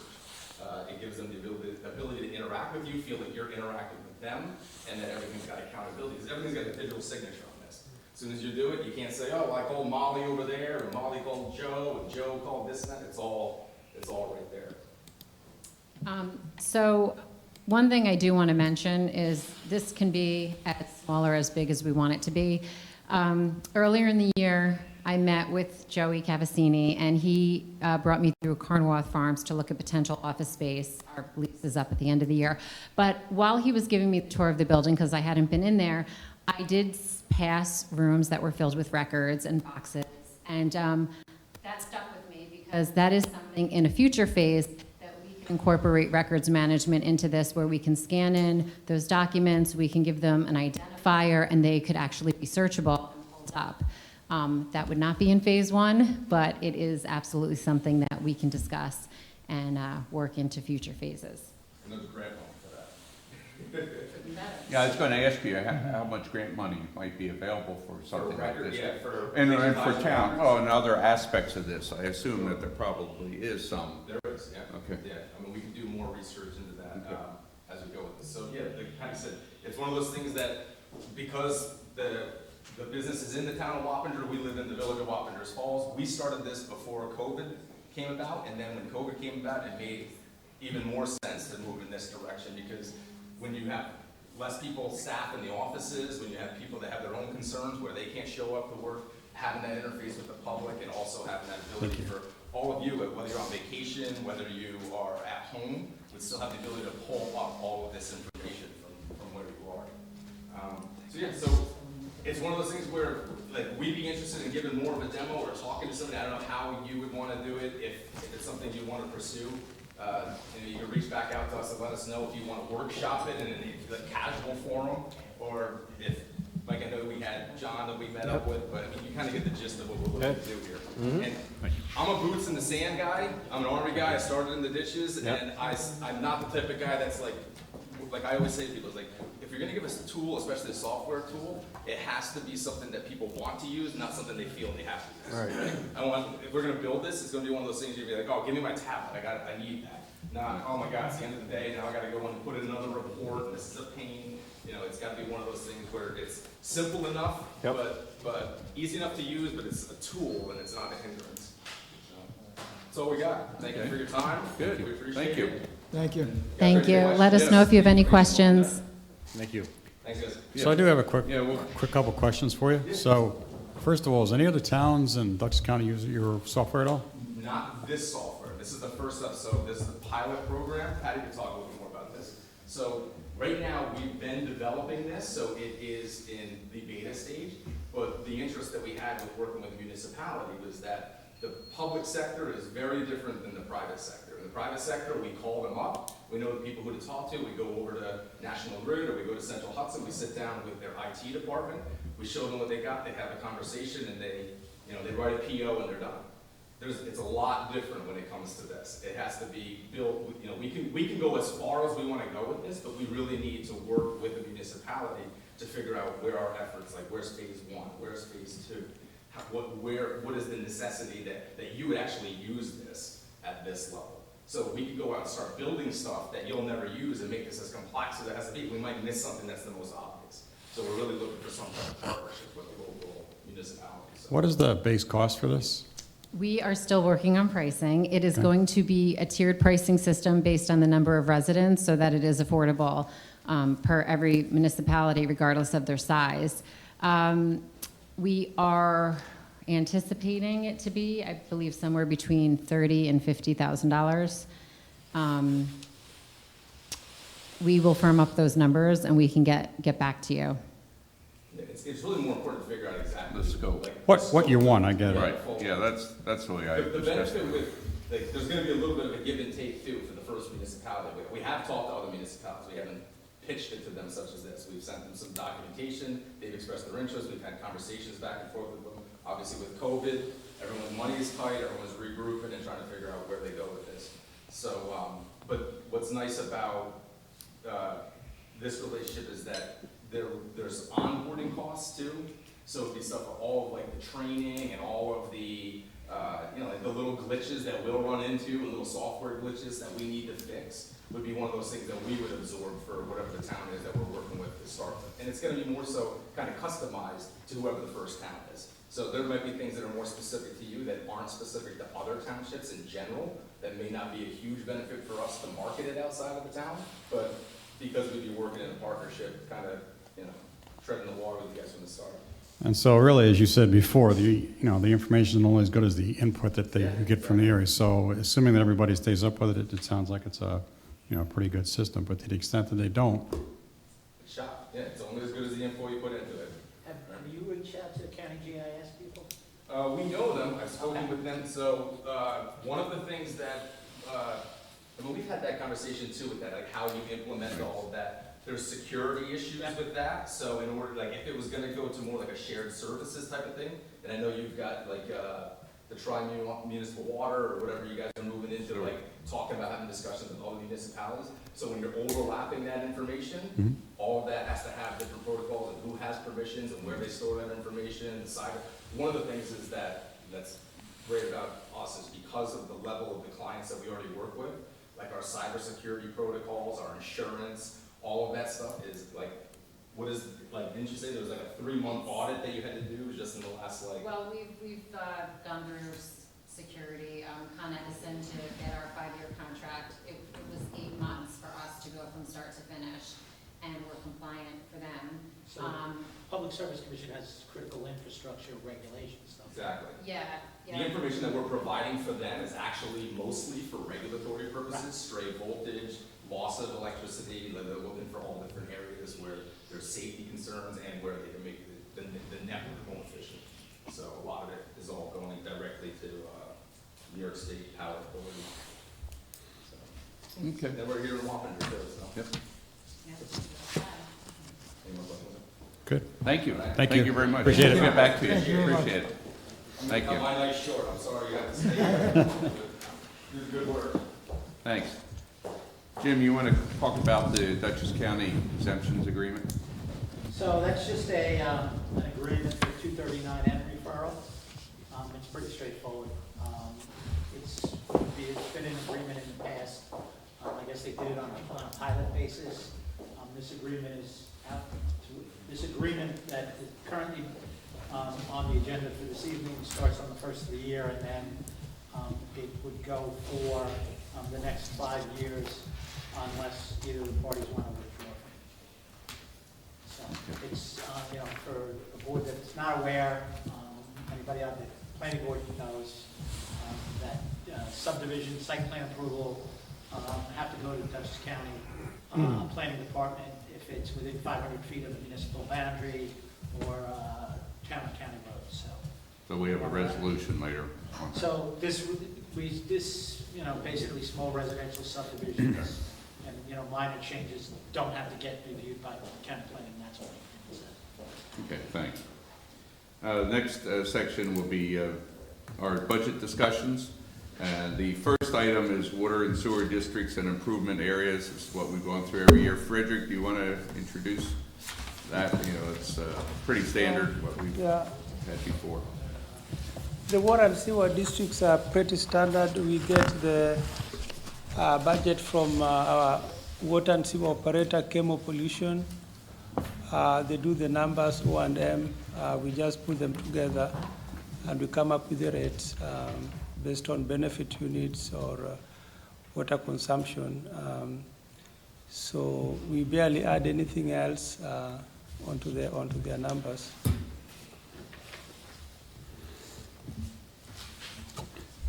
So all the sewer and water districts, that all that stuff comes from chemo pollution, you said? Yes, Okay. right. How's this, just for the public compared to last year? Right, so I would probably want to defer to Mike Tremper. He normally comes in during the public hearing to present how he arrived at his numbers so that he can justify whether there's an increase or decrease. I think that would be the best approach.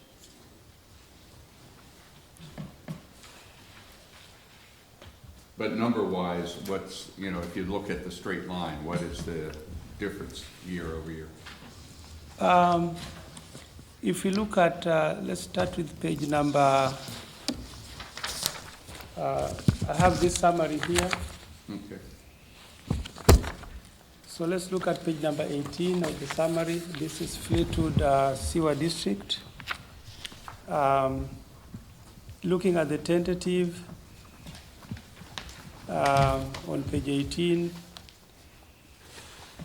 we see that compared to 2020, 2021, there's an increase by about 9,000 under the sanitation, all right?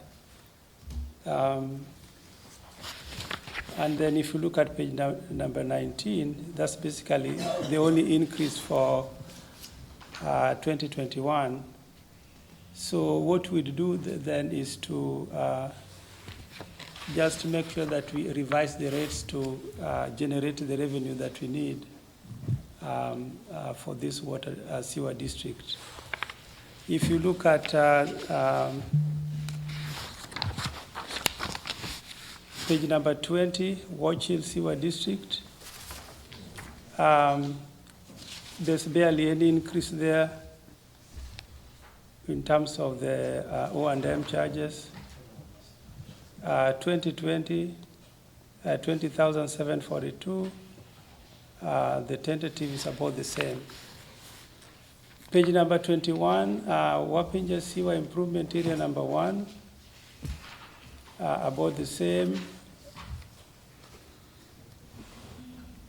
Well, it looks like the expenses have increased pretty dramatically because you made the revenue and the expenditures net to zero here. So what changed such that it goes up so much from roughly 14.7 to 20.5?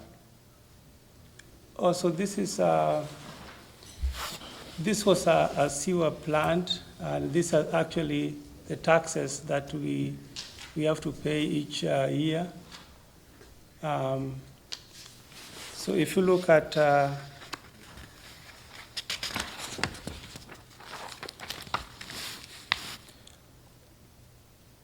on page number 22,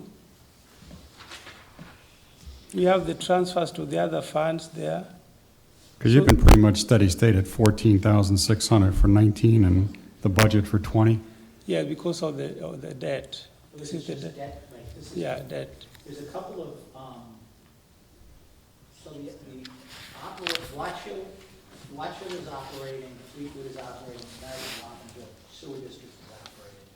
There's a number of districts that are on here, which is just outstanding debt service. I'm sorry, Midpoint Park is still operating. But the other ones were consolidated into United Wappinger Sewer.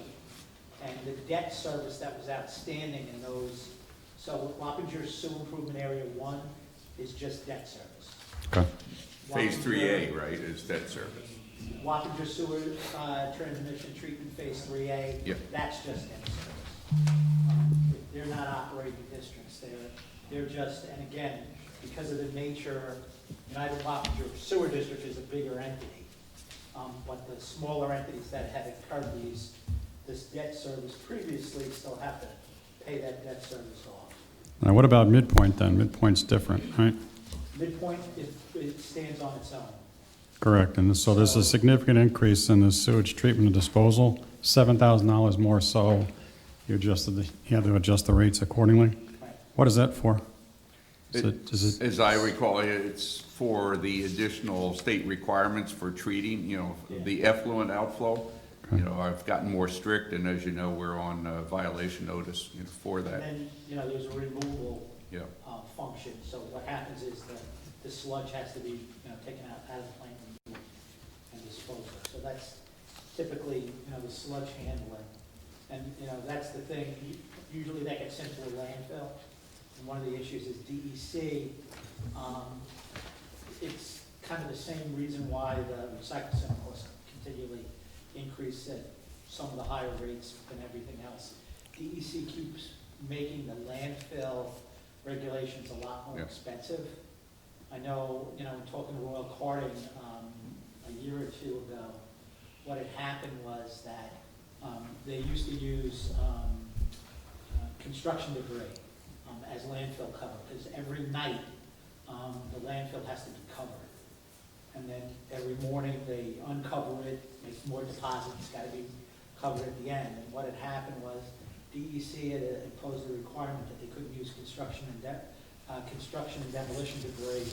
They had to use clean fill, which increased the landfill costs substantially. So I would, if Mike was here, probably tell you, but and this is again a projection, so. So you have the same issue with Wildwood Sewer District, because I see that's going up about $7,000 as well? So same issue as Midpoint? Okay. That would be, that budget line, so if you look at that budget line would be the same for every, Okay. the line number is the same for every district, it's just, the district name, SM, the dash is gonna change, but if you're gonna see an increase in, you're gonna see a percentage increase in one district, Okay. you're probably gonna see the same percentage increase across the board. That's great. How close is the actuals for the 2020, Frederick, in the adopted budget? Because obviously, we're not done. How close are we to those numbers? You mean for the sewer? I mean, we've got, what, 28 pages here, whatever, and So- it's so- all, I mean, are we really close with the adopted, the 2020? Because we have the 19 actuals, Right. and we don't have So- year-to-date, so, I mean, are we close on these numbers? Yeah, usually, the budget that is done by Kemo, he does not increase anything. Whatever he decides to charge for that particular year, he charges a specific amount of money every month, and it does not increase. So once the budget is there, so long as the budget is not changed, we have the actual same as the budget. Well, because I know we were having problems with the O&I, and the rates are fluctuating. Where is that reflected? You mean for the 2019 or? Well, for 2020, because, I mean, the rates are set, The no matter the where. only I, that comes into the tri-municipal, Right. rates, Oh, which okay. is, Is that A separate reflected matter. here or no? So So that- I&I really doesn't show up, it would show, so with respect to I&I, it would just show up as some sort of a capital expense. Mhm. Typically, Is this year's, but generally, Charge from next Mike's point year? of view, for the work within our town, right, it's, as Frederick described it, he has pretty much identified and it stays flat. It's when there's additional flow or additional costs at Tri-Muni where we've had the issue, and that comes into the amounts that you've seen, right? As Yeah. they're looking at what the Okay. cost will be going forward, yeah. which is a topic for a separate discussion. Yeah, it might be beneficial to have Mike Tremper Yeah, here. we can get him back. Usually So- he would present this. We don't have any control over any of these budgets at all. We have zero control over. Generally, Mike Tremper will present this and explain, how the budgets are set. We don't have any ability to change any of these numbers at all. This is set by the vendor. No, but I still think we need to understand the numbers. I understand we don't set them. Get them here in the next meeting. So Yeah. with respect to, just so you know, the term that's used, the sewer rents, sewer rents is typically what we refer to as O&M, operation and maintenance. So the sewer rents are the fees that are charged to the users. So, Watch Hill is actually pretty easy, if you look at that on page 20. So there's two ways to fund a sewer, water, sewer, or drainage district. One is through real property taxes, and then the other one is through, in this case, sewer rents. So the way that the budgets typically work is that debt service is recouped by the property taxes, and the operation and maintenance charges are through sewer rents. So, and the reason why it's done that way is that there are certain properties that are included in a district that do not derive service. So they're part of the service, those special district, but they don't get service. In those cases, they can only be charged property taxes. They can't be charged O&M fees because they're not using the system. Correct, yeah. So it's the debt service that's incurred. So if you look at page 21, where it talks about Wappinger Sewer Improvement Area 1, again, that's debt service. So the only thing you see there is a real property tax item. And that's the only, and the revenue there, on the revenue side, and then the expenditure is on the second page, transfer of the fund, which is to pay off the debt service. So, those two add up. So, but in Watch Hill Sewer right now, there are no outstanding bonds. And we don't set the rates for Watch Hill because we just, Watch Hill, we get. Fishkill. From Fishkill. Fishkill sets the rate and we pay it. So we have a contract, with Fishkill. And then there are some administrative costs and also the cost of maintaining the pipes on our end. But as far as the production facilities, Fishkill Fishkill does it, and then they also do Fleetwood Water. So, That's the village of Fishkill. Watch Hill is the town. Right. Watch Hill's the town. Watch Hill's the Hill is town. Fleetwood's the village. So let me just address the United Wappinger, the Tri-Municipal Sewer Commission charges. If you look at page number 30, the first line, 8130.400 sewer treatment and disposal. So what we have in the budget there is $1,081,452, and basically that number is derived from averaging the last 4 quarters of the charges that Tri-Municipal Sewer Commission has been charging the town of Wappinger based on the flow, sewage flow. All we did was add like a 10%. That is why the other day when they sent a schedule of their budget, we found that we had a little bit more money than. Yeah, I see the number of whatever- matches. Yep. Yeah. Other than that, most of the other items, like on that page, you see the serial bonds, principal, serial bonds interest. That is already set because once the debt is issued, then we have to pay the rates that come about, principal and interest as they become due.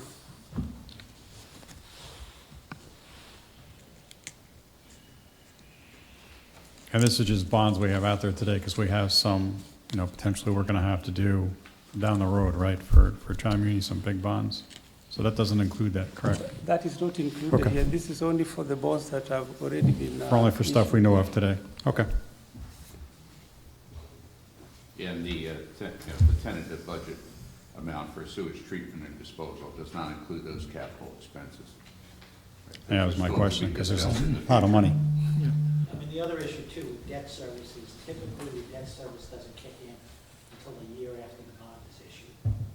So typically you don't have debt service payments within the year the bond is issued. So if you issued a bond. So if it's approved in 2021, you'll see it in 2022. You I wouldn't got pay it. debt service until 2022. Okay. So just for the record, I think we had a technical issue relative to the broadcast. We're live on the internet, but for some reason, the broadcast restarted on the cable channel. So I assume it's going to continue to play through with an hour and 34-minute issue difference, but just so that we are aware of Okay. that. Thank you, Bill. In case people continue to text. It's okay. I'll ask Mike to come at our next meeting in case there's any further questions you have. I think it's just. I mean, I don't have. I think it's a one-time issue because we had 2 broadcasts going on at once. We had the zoning. No, I mean for this. Oh, I'm sorry, Mike Tremper. Yeah. Relative to the presentation that Mike has done in the past, some of these numbers are difficult to comprehend just looking at them, and he has a good way about explaining how he arrived at those budget numbers. It might be beneficial not only to the board, but to the public to Sure, understand we'll that. have that. Okay. We'll do it. Next item is drainage districts. Frederick, do you want to just run us through that? Yeah, so we have a few drainage districts in the town of Wappinger. The ones that we budget for are Blackwatch Farms Drainage District. We have Keenan Acres Drainage District, Meadowwood Drainage District. We have Tuscany Drainage District. So what we've done in the past is just to levy a nominal amount over the past several years. For the Blackwatch Farms Drainage Districts, we have levied $1,500. For the Keenan Acres, $1,500. For Meadowwood, $1,000. And for Tuscany Drainage District, $1,000. So, Is there a reason why there's no expenditures in that for Blackwatch or Tuscany in 2019? But you have revenues? Well, we haven't, we did not incur anything, so we've been building up the fund for those districts until when we get a charge to levy on those funds. Yeah, so Jim, the money that is collected for the drainage district, what is that supposed to be paid for? What does that go towards? What it does is maintain the common infrastructure, typically the stormwater maintenance ponds. Right. And any, associated easements and things like that. Some of them have underground piping, some of them just have swales. So what they typically would need would be, some mowing. Most of these districts have been accepted,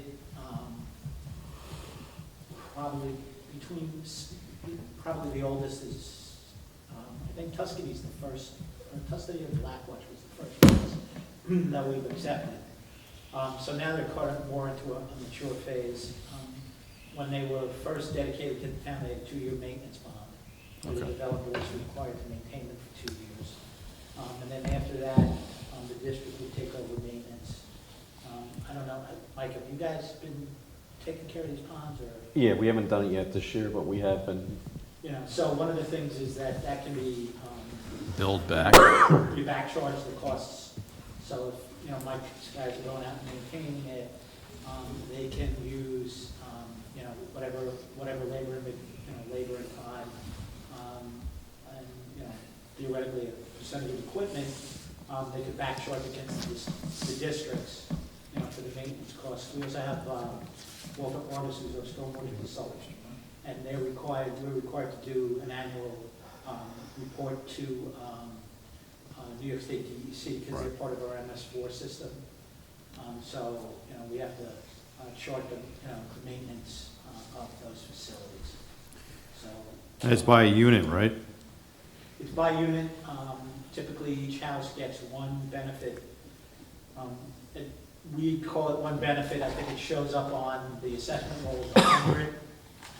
But basically, each lot gets one benefit assessment. So depending on how many lots are in the district, you just divide the number. So just to give an example, my neighborhood, I pay $83 a year for the drainage. So it's probably 1,000 divided by whatever number of lots there are, so Yeah. it's very nominal. I just often wonder what's the What point? it is, yeah. I mean, the town, we've had discussions over the years as far as, whether they should be broadened out. The town of Poughkeepsie has, I believe, a town-wide drainage district. Okay. And, which, but, in some respects, the neighboring properties benefit as much as the people in the subdivision. Right, sure. From, but they're not paying for the district, so. Is what it is. Yeah. Thank you. Okay, thanks. Any other questions on drainage? If not, Mr. Sheehan, it's your turn. Good evening, everybody. Good evening. I'm just going to give you an overview of what we do and what we're about. We got a little over 100 miles of road we maintain. We got over 400 town roadways. We got 16 employees. We got approximately 2,700 catch basins and drainage easements also. The winter time, it's time for plowing. We salt prior to plowing to try to conserve on the salt. And we do, as a courtesy, we repair the mailboxes that get hit by us. And we also do tree and brush removal, drainage and easement clearing. And after the winter's over, we start cleaning and doing all the repairs for all this, all the cul-de-sacs and stuff like that. Springtime, we start sweeping the streets. We still have brush removal, and we start mowing, and we have garbage removal. Several times a year, the guys will be going out, picking up the garbage alongside the roads.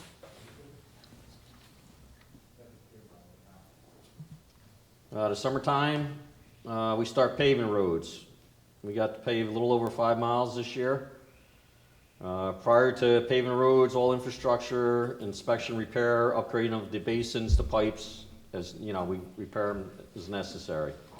And we also do mowing, the roadways, and all the mediums that we do. The recycling center. I've been working with Joe a little bit here and there. We do the scanning of the vehicles to stop the abuse. We got to heighten the gatekeeper awareness to avoid abusers from entering the gates. And we're always looking for ways to reduce and save money. My accomplishments on 2020, like I said, we did a little over 5 miles of town road, 14 town roads on time and under budget. We worked with the state, the county, Central Hudson, on various agencies, safely, reopened the roads when we had the storms that came through. Mowing the town roadways daily, the mediums, the side roads, entrances to neighborhoods for sight distance. Removing litter, garbage, large combustible items along town roads that we find all the time. Repair and pave record number of potholes and rough areas on the town roads. And that's that. Now, the AIF fund budget. Office supplies, from 1,000 to 1,500. Utilities, gas repairs, and water is 30,000. We're looking to increase it to 35. Recycling household garbage from 30 to 37. Recycling year-round from 130 to 149,940. The compost from 17 to 25. And employee salary increases to 5%. And I think it works out to be 3% for the secretary. So can I ask you a question? Yep. So on the recycling year-round, you had 130,000 in this year, and you're gonna go to almost 150,000 next year. What's driving your cost to go up 20,000? Because you were pretty much open all year, right? With the Yeah. exception of a couple of months for COVID? Yeah, for the COVID, we closed down. So what's driving up? Is it I'm sure Royals? everything's going up, the garbage pickup, the removal of the containers. Okay. And what Jim had mentioned about the increased constraints on the burying of the garbage. Yeah. So if you look at, it's 8162.400A. And back in 2017, the adopted budget was 135. The actual was 128. The actual for 2019 was up to 150,000. The amended for 2020 was 147. So budget of 130, so 149 is probably consistent with what we spent in 2020. So if I look at it where you are today, right, you're roughly called 89,000 through 9 months of the year, right? So you lose 2 months because of COVID or so, right? You should probably stop for that. So you think you're in the 147 range? 149, 150? 49. Okay. When we looked at the numbers for the recycle center, Frederick had done a breakdown, and the biggest cost was disposal of furniture, Yep. which was a surprisingly large number. It was probably, I want to say, close to 40% or more of the cost of the recycle center. Yeah, that has its peaks, as it's up and down. Sometimes you can fill 4 dumpsters on a Saturday, and another time you can fill 1. So it's, Well, that number means nothing without looking at revenue. So revenue anticipation for 2020 is 87,000, we're at 64,000 now. I don't know if we're gonna meet that $87,000 projected, this is A-fund revenue on the recycle center. So if you're looking at the cost, the overall net cost of doing this, the actual right now is only $88,964. That's the actual cost right now Right. on disposing of this stuff. And our revenue is $64,018. So you only have a net $20,000 cost this year for that entire operation of disposal. Looking to next year, I mean, it's hard to tell here with COVID Yep. on how these habits are gonna change or how people are gonna do things, especially since we don't know when COVID's gonna end. But I think it might be safe to put that number where you're recommending to put it. And if we don't spend the money, we don't spend the money. But ultimately, the town clerk's office would see a trend in Hopefully revenue in increase, tickets, yeah. our permits, I mean, being sold. So you would probably have an indication of what we're gonna be seeing next year based on the permits, correct? We didn't sell permits for next year yet, we started December. That's what I'm saying. So, and you're gonna start seeing in the end of this year how the permits are selling. I mean, I would assume people are gonna still buy their permits because we're hoping that we're gonna be somewhat getting back to normal at some point before the halfway point of 2021. But that may not happen. Yep. So the only thing we can do here is budget in a way that's conservative, like we Exactly. always do, and keep the number in there for the 147,000, and then keep a realistic expectation of revenue, and I see you put 87,000 in, which I think is Yeah. a realistic number, Yeah. right? Right, that's what we've looked at historically. My question, though, if you could go back to the A-fund expenses for office supplies, do we know where these lines are? I don't see office supplies here for highway. 5010 is the highway A-fund, 5010. 400A? Is it 400A? I see highway equipment at 5010.200. It's 5010, Oh, it is, okay, so 400A. 400A, you have as hot, you're using that for office supplies, but I don't know if that's the right coding for office supplies. Okay. Dot four should be a That's contract. you. So whatever, the point is, it's coming out of 5010, so that's, Right. you're recommending to go, okay, you're recommending to go to 1,500. Your year-to-date expenditures, 887.83. Utilities, gas, repairs, water, that's for the highway garage itself. Do you have a line number for that? 5132. Yeah, 1532, 400A. 1532, 51. oh, 51, 50, yeah, sorry about 32, that. 400A.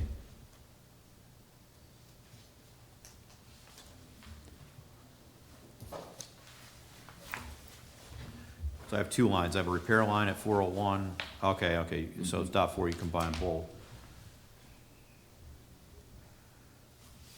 The 400 line, I believe, is for utilities itself. Natural gas, it says here. 35. So you're asking for 35? Mhm. Because the year-to-date's only 17,000 on that line.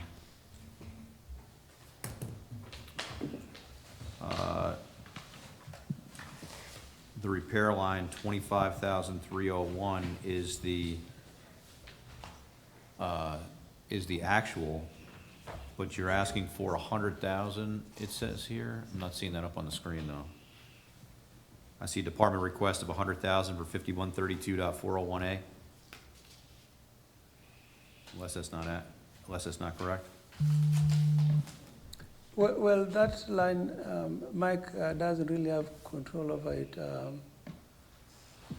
So the amount of 100,000 was just put in there, but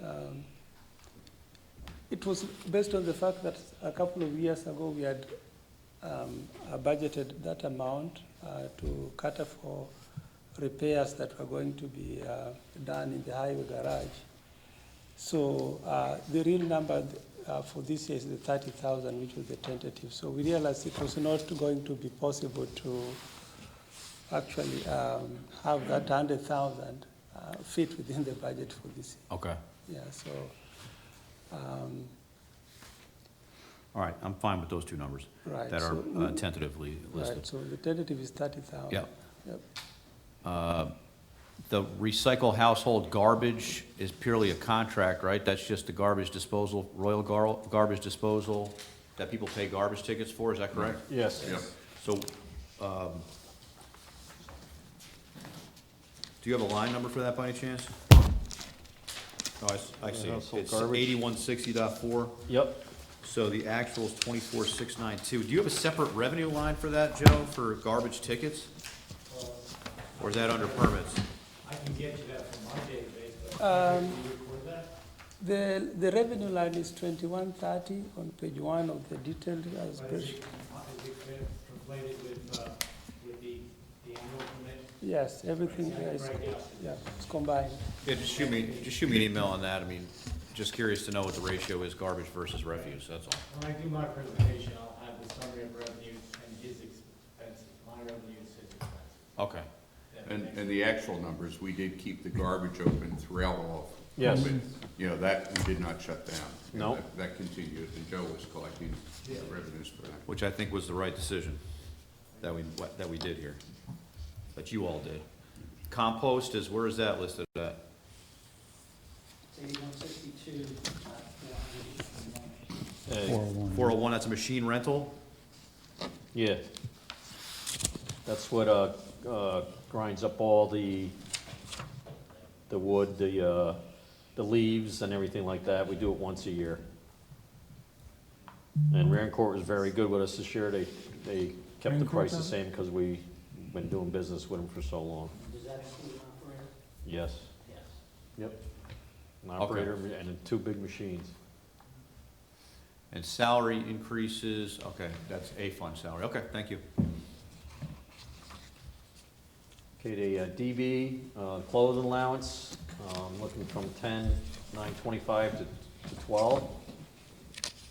Miscellaneous blacktop. And the clothing allowance was what we had discussed before, the union contract. Contract. Yeah, we have to, and a miscellaneous blacktop, filling the potholes and doing all the aprons and everything after we paved the roads. It was 40, looking for 45. Capital equipment remains the same. Machinery parts from 125 to 130. Gas and diesel from 75 to 80. Brush weeds and salary from 15 to 17. Brush weeds and trees from 15 to 17. Snow removal and salaries from 90 to 100. Salt from 350 to 375. So can I ask you a question on the salt? Yes. So how much salt do you have on hand right now? How many A tons? little over 3,000. 3,000 tons? Yep. And did you just place a new order recently? I got all my material. I'm 2,000. I'm still holding out for. So 3,000 on hand, and right now you've only spent $177,000. So if you go up to the 350, which was Well, the, I get 5,000 ton, that's 350. So I got 3, I delivered already, and I got 2 that's on hold, waiting for me, because I don't have no room anymore. And we also gotta store some of the village salt in there when Pete's ready to start hauling it in. What's your plans with respect to the school district? Is there any commitments on that? Nope. Okay. Firehouses, we will be salting in front of the bays on all the firehouses. They called and asked, and I told them, we've done it in the past, so we'll continue to do it. just make sure we get reimbursed for it. Yeah, You can do anything in this. and sand remains the same. And that's pretty much it. There's the 2020 budget, and here's the 2021. Wow, Yep. So you're actually down. good work. It's really helped us with, So let's talk capital costs now. So since I don't want to do this too long, but I just want to touch base. So we're talking about the operating budget right now, which is basically short-term expenses, right, year to year. Capital expenses would be, in my opinion, assets that are gonna last 5 years or longer, right? So we start getting into trucks, we start getting into larger projects, things like that. I know that you have a need for trucks. Yes. I want to be in a position where now that we have your budget and we're going to be deliberating and moving forward, we can be in a position to say, okay, you know, he saved us some money on his operating budget, which is going to allow us some more flexibility with debt service, plus bond rates are low right now. I want to be in a position where we know what your immediate needs are right now versus what you anticipate your needs for trucks will be in 2021. If you're not in a position to provide that right now, that's fine, but I think that through this budget process, we should at least have that information, the latest version of that information, so that we can discuss that. Yeah, I thought it was emailed to his, Okay, so it's the same. yeah. So nothing's changed, still the same No, nothing's 652? changed. Okay. No. So my commitment to you, and I'm sure my colleagues will agree, that as we deliberate this budget, obviously we have fiscal constraints due to this unprecedented pandemic. Understood. Your needs are at the very highest priority as we do this. So we want to get a budget through, and I got to say, I'm very impressed with the tentative budget, Supervisor. You've done a great job, and you put a lot of thought Nice into tight. I don't know how you did it, but you did a great job keeping us in reality. But that said, I think also that gives us the ability to have conversations through this process Right, on correct. satisfying your capital needs, and we can at least explain to the taxpayers, listen, the highway superintendent has provided us some savings in the short term, so now we have the flexibility to look at some long-term capital needs. Thank you. Mike needs to be commended also because one of the trucks that was put out of service, he had worked up where it's at least a backup. So he does have that in his back pocket going into the winter. And that was work, Thank you. to say the least. Yep, the goals for next year is, I'm looking to pave 6.58 miles of town road and purchasing new trucks if possible. Frederick, we have not, I was just confirming, we have not heard anything further on CHIPS funding yet, right? As far as, No, I haven't heard anything yeah, yet. I haven't heard anything either, just No. for the board's information. Yeah, we actually did receive the CHIPS money already. Say that again? We have received the CHIPS money. How much is it? It maybe 60% of what we asked. So for. we have received 60% of the 2020 appropriation? 60% of 278, it's about 200 and something. Yeah. Okay, so do we anticipate receiving the other 40% before December 31st? I doubt. We haven't heard anything on that. All right, so we're- we should probably not count on that Yes, then. that's right. Absolutely, and I think you'd be conservative next year for 2021, assume you're not gonna get more than what you're gonna get this year. Well, then the question is, post-January 1st, Well, you should, will we get any CHIPS money? the other question is, do you book it as 2020? Do you book it in 2020, do you book it in 2021? 2020. Yeah, so that'll get booked in 2020. That's only 60% though. No, the remain, if we get any additional. Then, yeah, you're Yes, essentially encumbering the revenue back to, right? Correct. But I wouldn't be holding our breaths, right? No, right now, we have No. no You gotta assume indication of zero, anything more. all right? Did the AIM, we got AIM for 2020? No. We did not get No, AIM. Not yet. So do we know- Not yet, it's still open. So what's the latest on that? We were looking at, I think, Frederick, 60% we were putting in? No, I'm talking about for Oh, 2020. 2020, yeah. We haven't gotten anything. That's 269? Yeah. 266. 266,000? Yeah, So that makes me nervous too. That's an A-fund Right. revenue. yeah, Now, is there any talk in DC about sending money directly to municipalities, or is it going to go? mean Washington?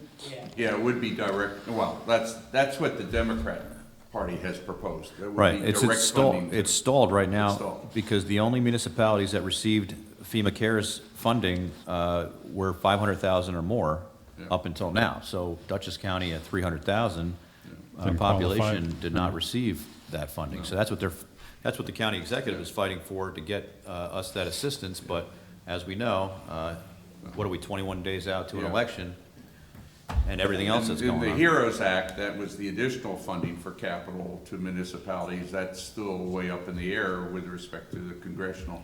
Under the Democrat proposal, we would get a significant amount, but the I mean, Republican, historically, a lot of that funding has come through the state. yeah. And the question becomes,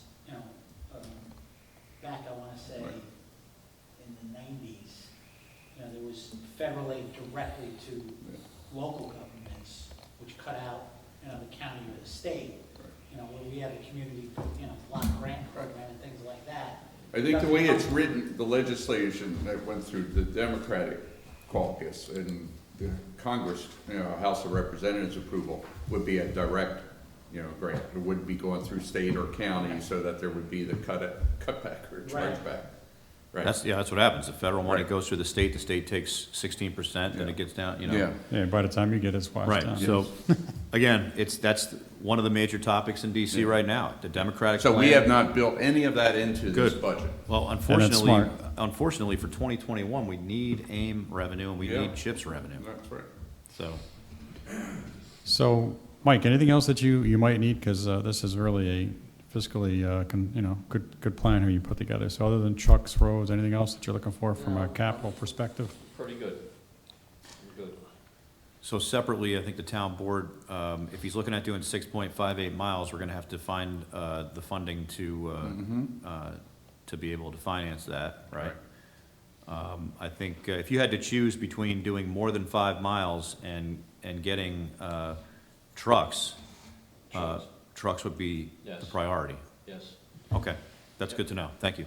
Yeah, because you probably, if you have a capital plan put together, so probably in the next 3 to 5 years, you're gonna need a lot of new equipment, I would imagine, right? Because Yep. most of your equipment's about 10 years, 15 years old now, so Exactly. really need I to consider think it. that's the challenge, for all of us. I mean, Steve Frazier has a similar, challenge. So, when we look at equipment, and I think we don't want to be, in the future, waiting till the useful life is past, 10 years beyond the useful life. We want to be doing it more smart.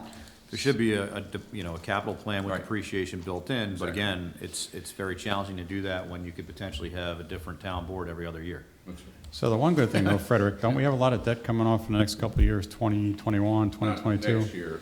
Not next year, 2022. Yeah. We have a significant amount of money coming off the books. 2022, then thereafter. Next year, though, it's not.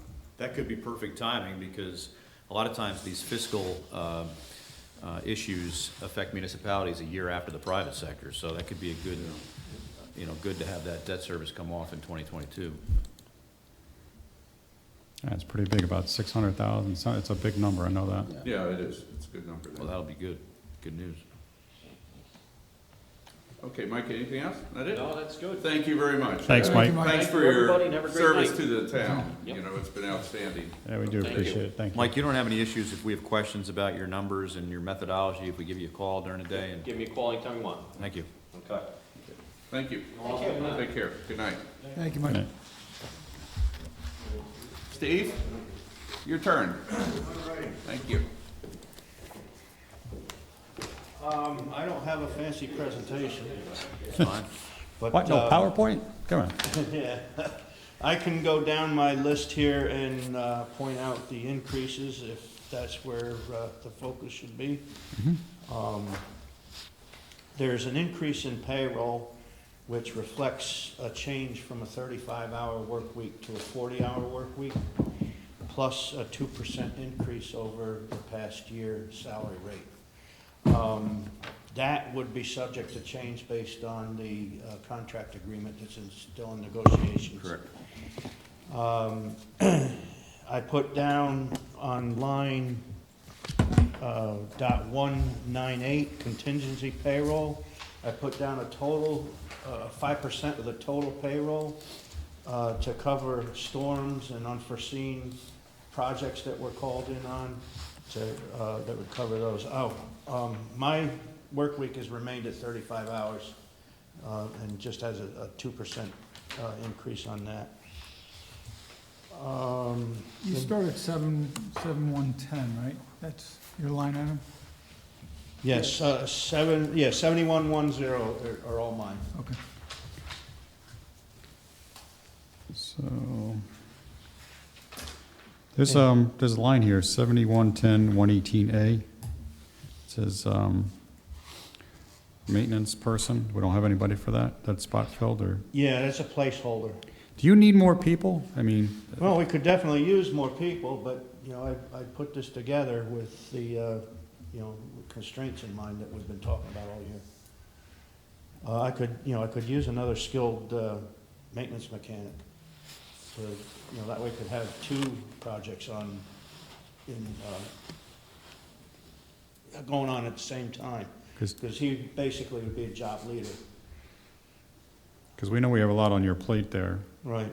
and so we're just trying to make sure so many things get done. Okay. I think we should discuss that further, you know, amongst the board, as to That's fine. trying to help them. Yep.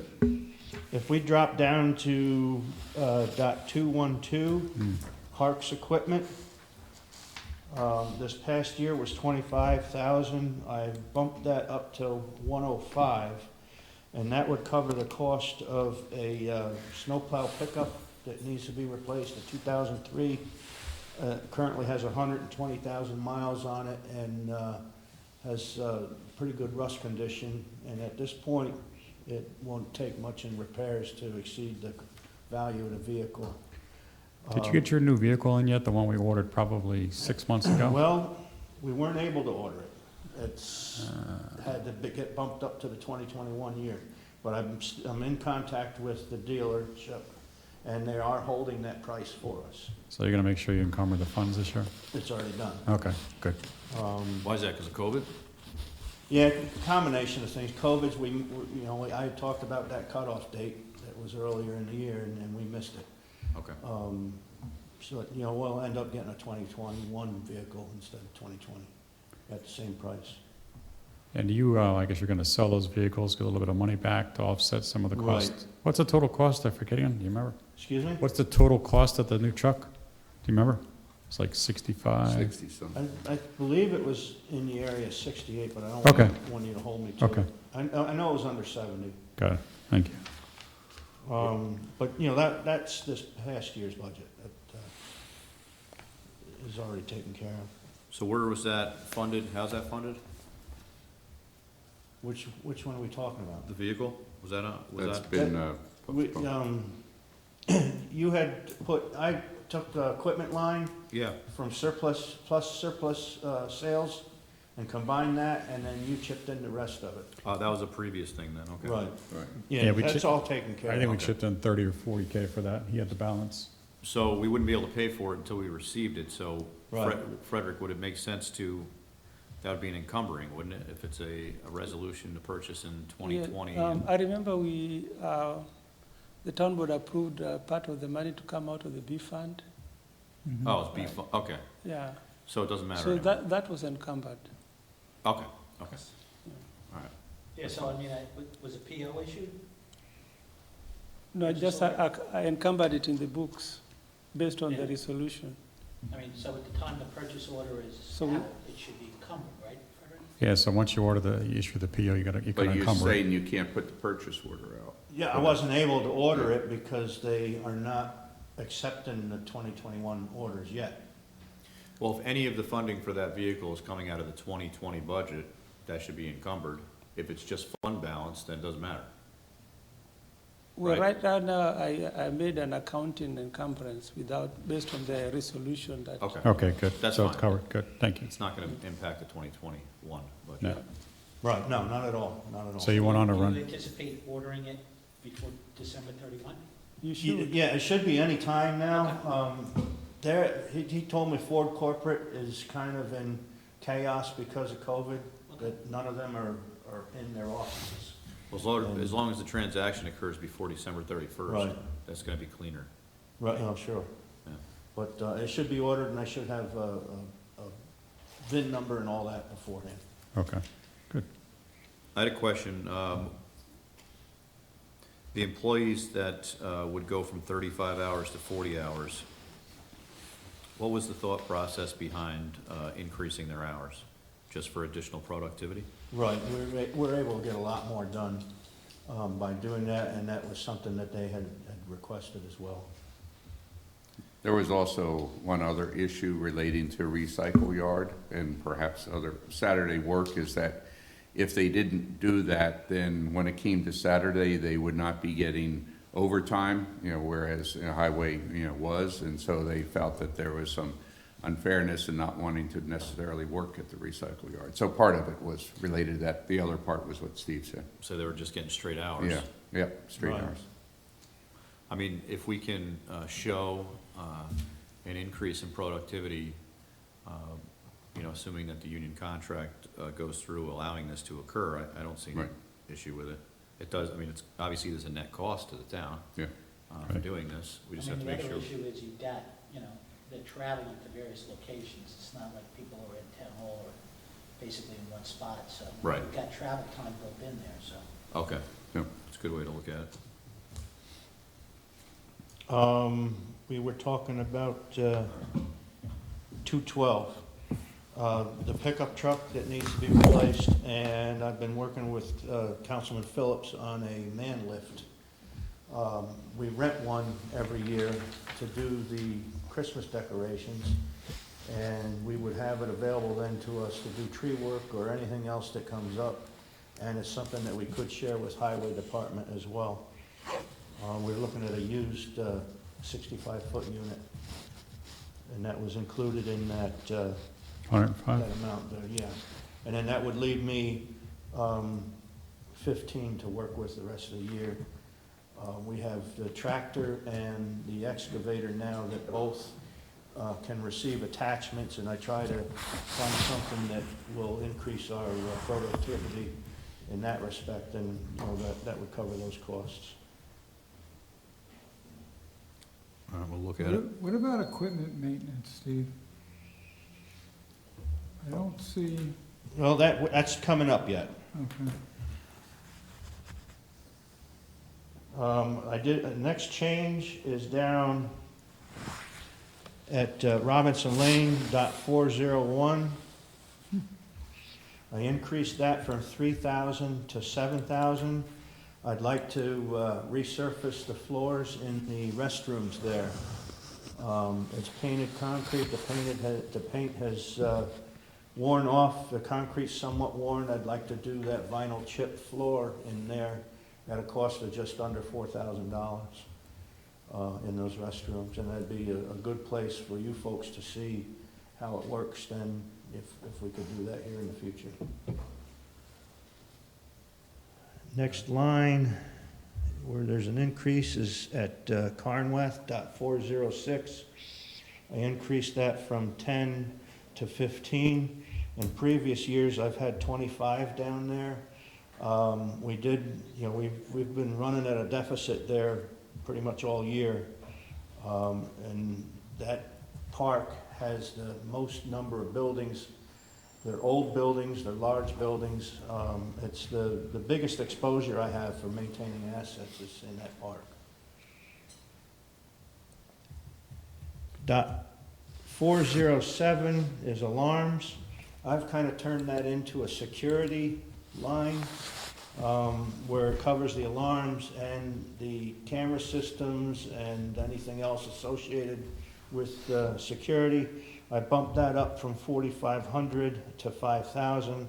That would allow me to equip 2 more locations with camera systems. What is the cost, obviously, I'm concerned about Quiet Acres. What's the cost of putting That's it? on my list. Yeah, but what is a generic ballpark That one is cost? actually not gonna be too awful bad because there's not a need for a high number of cameras. Right. I could probably do that for between $1,500 and $2,000 worth of equipment. Okay. And that's on my list. The biggest problem there is gonna be getting the internet service to that location, because each one of these camera systems then requires internet so you can monitor it. But that was one of the ones I wanted to hit. I wanted to do that and the Spook Hill. Mhm. Yeah, let me find my place again. Here we are. .413 is clothing allowance. I was given a heads up that the contract negotiations is increasing that amount. The amount I put in there, the $3,000, would reflect that increase. Then we move down to the equipment repairs, that's .419. I increased that back to 13,000. It was reduced from 13,000 down to 10, and we're running real close at this point of the year to being out of money on that with the number of vehicles. What kind of stuff do you, what kind of repairs do you do? What kind of repairs do you do there? Like, what do you use that, When something breaks down, you know. just general repairs? Yeah, that, you know, replacement parts, you know, wear parts, tires, brakes, you know, any vehicle or Got it. piece of machinery that needs repair, that's where that comes from. Okay. The next change is down at Chelsea Dock Repair, .439. Can I just ask you a question about line 422? 422. Yeah, so you had 10,000 in the budget, you spent nothing, but you need 10,000? Well, that What has is that? changed. I've taken quite a bit out of that at this point in time and moved it around to different places. It took, my contingency budget or line went away, so I've been using that then to That's your contingency fill, line? yeah, kind I got of it. fill in the blanks. I had some repairs come in that were over budget lines, and that's what I had supplemented them with. We were down at the Chelsea Dock Repair, .439. I decreased that from 3,500 to 2,000. Most of the major repairs have been done, so we could. What was the cost of all those parts this year? I remember it was quite high, wasn't it? Yeah, we actually did 2 docks, Right. overhauled both docks. Right. So that's why the price was up there. I believe we're up around a total of 5,000 Mhm. for both docks. Again, we have nothing in this tentative budget that would allow for the repair of the roadway and the Right. ramp going into the That's river. gonna be a major There's expense there. no monies in it for you. .451, Spook Hill roof replacement. I zeroed that out because we're in the middle of a renovation there, and that should be good for another 20, 25 years. How's that going? Waiting for bids to come in for the concrete work. We can't really do anything further until that's done.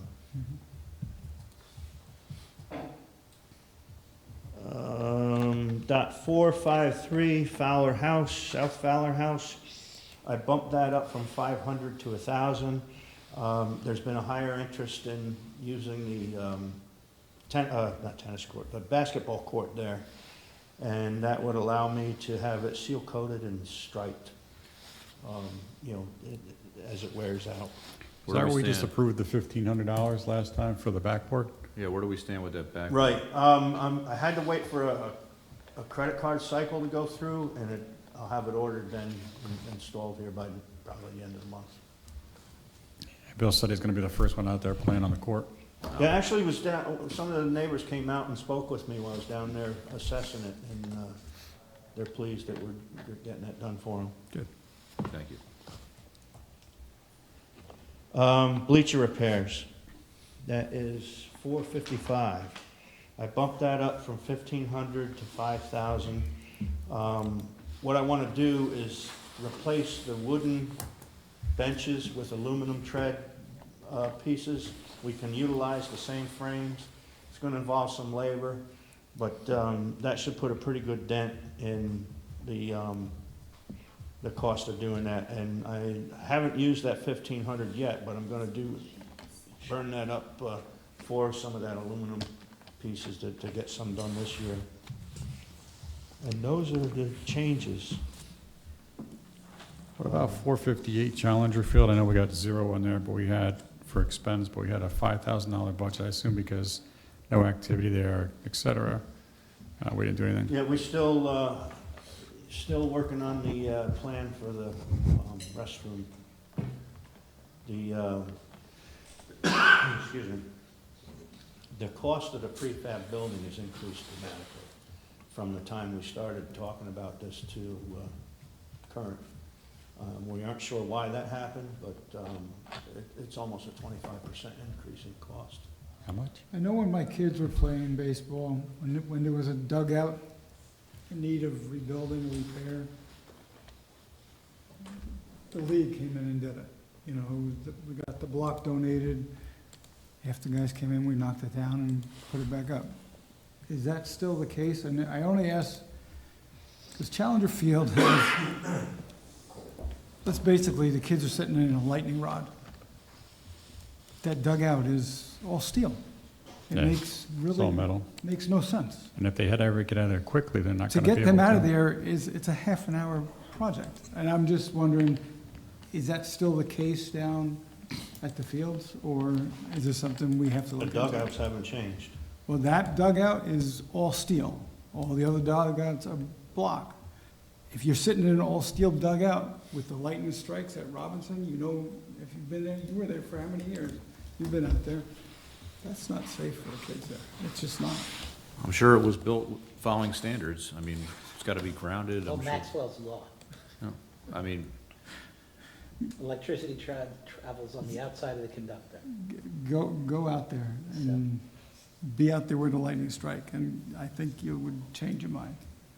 I've been there, that's how I so know. what are you suggesting we do? I don't know, I was asking because Maybe in the replace the past, metal we've replaced them, and parents and the league would get block from Montford or somebody and go lay block. I mean, it's not a difficult thing to do.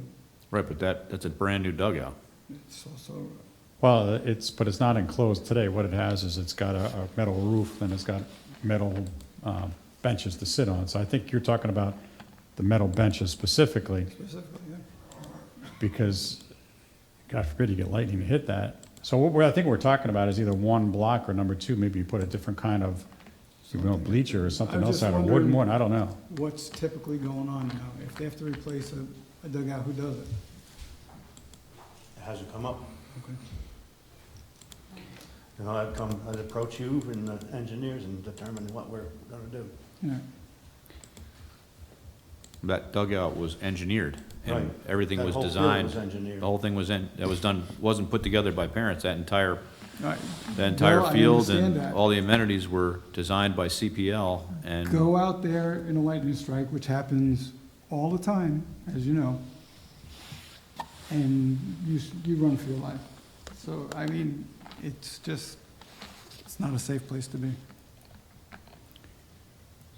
So those are my proposals. So one other thing to take into consideration, they're talking about having a Challenger Jubilee in 2022. So I don't know what other kind of work has to be done, but we ought to be I thinking don't know about. what you're referring to. So they want to do, a bunch of teams from different locations want to use the Challenger Field for a tournament in 2022. I get it, it's a year and a half, 2 years out, but we ought to be thinking about if there's changes we need to make, as an example, for the infield or the outfield. We should be thinking about that as we plan ahead. If there's things that we need to do, we should be thinking about them now, rather than waiting till, March of 2022, and all of a sudden, they've got all these teams that want to sign up to do that. So it's just something to consider. Not that you have to do anything now, but we need to, as a board, consider what we Right. might have to do. Yeah, I'd have to have more details on. Yeah. what's being I mean, done. they're know, just you know, talking about One it. concern that has been a concern since it was built was the transgression from the rubberized surface to the grass. You know, that they had looked at extending that out to the, Well, there's a lot of cracks and things on that surface there, so it's something we should probably look at. Again, just putting it out there as we start thinking about capital projects, things like that we have to do, because it's gonna be expensive if you gotta do the outfield or at least do the patches, but we gotta think about it if they're talking about having a tournament down the road. I don't wanna, again, all these things seem to come up all at once, and, I'd rather have some time to think about it, plan for it, et cetera, like you were talking about before, Bill. You need a capital plan, you need to understand that, so you can make decisions, financial decisions on how do you fund it? How do you pay for it? Do you bond, do you use, different options, that's all I'm saying. agreed. Thank you. Thank you, Steve. All righty, thank you. Okay, Jessica? Hi, my name's Mike Sheehan. I'm the town highway superintendent, or just stealing his chair. So for the 2021 budget for recreation, there are very few changes. Most of them are reductions. The reason behind the lack of changes really is we did not operate fully in 2020. So therefore, we want to try to get everything that we had back on track in 2021, whether it's in a modified sense, whether it's taking a program that used to be inside and taking it outside. But it's our goal to get back to nearly our full slate of programming in 2021. So you don't see any programming increases in there. You also just don't see any program decreases in there either. Just as a projection, the only program that we have, which is line 7140.103, which is our gymnastics line. If you were to ask me what program is least likely to be run in a COVID situation, that's the one. But I made no change in the budget to that because that is our most popular program that generally gets about 130 kids. And if things were to change for the better, if we were able to get back into the schools to do these, that program, one of the only programs we can't do modified outdoors or something like that, I want to have the money there to be able to do it. It's something that we're kind of really known for, that program and the quality of that program and everything. So, you know, that got left in. Something else that's worth noting, just because we had so few changes, I'm going to jump around a little bit. If you go back up to 7020.109, that is an increase. It's something we talk about every single year. And I think that with the COVID situation, the increased traffic in our parks, all of the things that are happening and just blossoming in the field, having these facilities opened and closed, all right, as well as having the amenities at these parks opened and closed. The bathrooms, we have bathroom facilities at 2 parks that are never open. One of them being Castle Point, the other being Martz. We really need to re-examine having a stipended position or a stipended position or 2 to go around and open and close these parks at least from the first part of spring till the end of fall. So nobody does that today? No. So, Al, I think you were out there one morning with me when we had a packed house at the pickleball court, and they were asking, About the bathrooms. why are the bathrooms never open? These are amenities that we have in our park, and they don't get opened, they don't get utilized, so. So I have a question for Steve then. So I know you have your guys clean the bathrooms over at Robinson Lane. Is that something that you would be doing at at Martsfield as well, or? If we were to open them, yeah, I mean, we'd be responsible for cleaning them. That's one of the issues. The other issue is that park is susceptible to vandalism, and you have unattended restrooms there. I think you're open. So you need somebody to lock them up, kind of like they do over Right. Robinson Lane every night or whatever? Yeah, in fact, I had to fortify that place, because when I started here, they were using garage doors to close the storage area. The original building had 2 garage doors, and they had grabbed logs out of the woods to use as battering rams, and Yeah. darn near busted their way through them. So now I have steel security doors there. in new And place. cameras. And cameras. And that did a dramatic reduction in the vandalism there, but I can't put cameras in the restrooms. It's No, just- No, I understand. So, I mean, that leaves them exposed. So basically, and of course, this would be a discussion and a plan to flesh out a little further, but it would be, in my vision, 2 people, 1 person who's responsible for it in the mornings, 1 person who's responsible for it at night, going around and opening these facilities and closing these facilities. So it'd only be those two facilities, Castle Point and Martz, or would it be others? No, so we could also use that to close up Robinson Lane at the end of the night, making it not Little League's issue to have to make sure that gate's locked. They could also be responsible for during the summer months when, or the fall and spring months when the lights are getting used. That could be, you know, a stop on their route. Part of what's also worked in here is I have to do a mileage loop because we would have to pay mileage for anybody who's using a personal vehicle to go around and open and close these parks. This comes up every year as something we want to do. It comes up as something every year that the residents ask why these facilities aren't open. There's also been issues of, you know, why is the gate at Castle Point not open? It causes a hazard with people parking in front of the gate, things like that. It would allow us to have somebody who goes around and does this each day. You know what I want to ask you? I'm sorry, Steve, I apologize, Jessica. Do we have timers on at Robinson Lane for the lights? Is that something that's, No, if not, is that we've something? spoken about that, but it was somewhat costly, and we haven't gone that route. We could do something like that. I believe, if I remember correctly, it was gonna cost us around $5,000 to, Timer? put remote controlled timers on there. We would be able to access them remotely through the internet as well. Okay.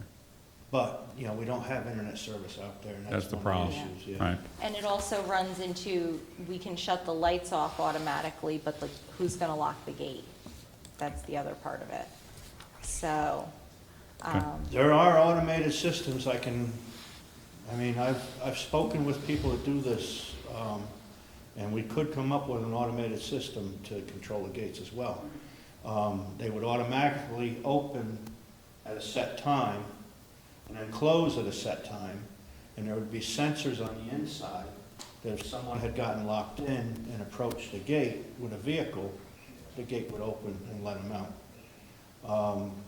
But, you know, there's A cost for that. yeah, that's Sure. gonna be investment in expensive. that. Sure, okay.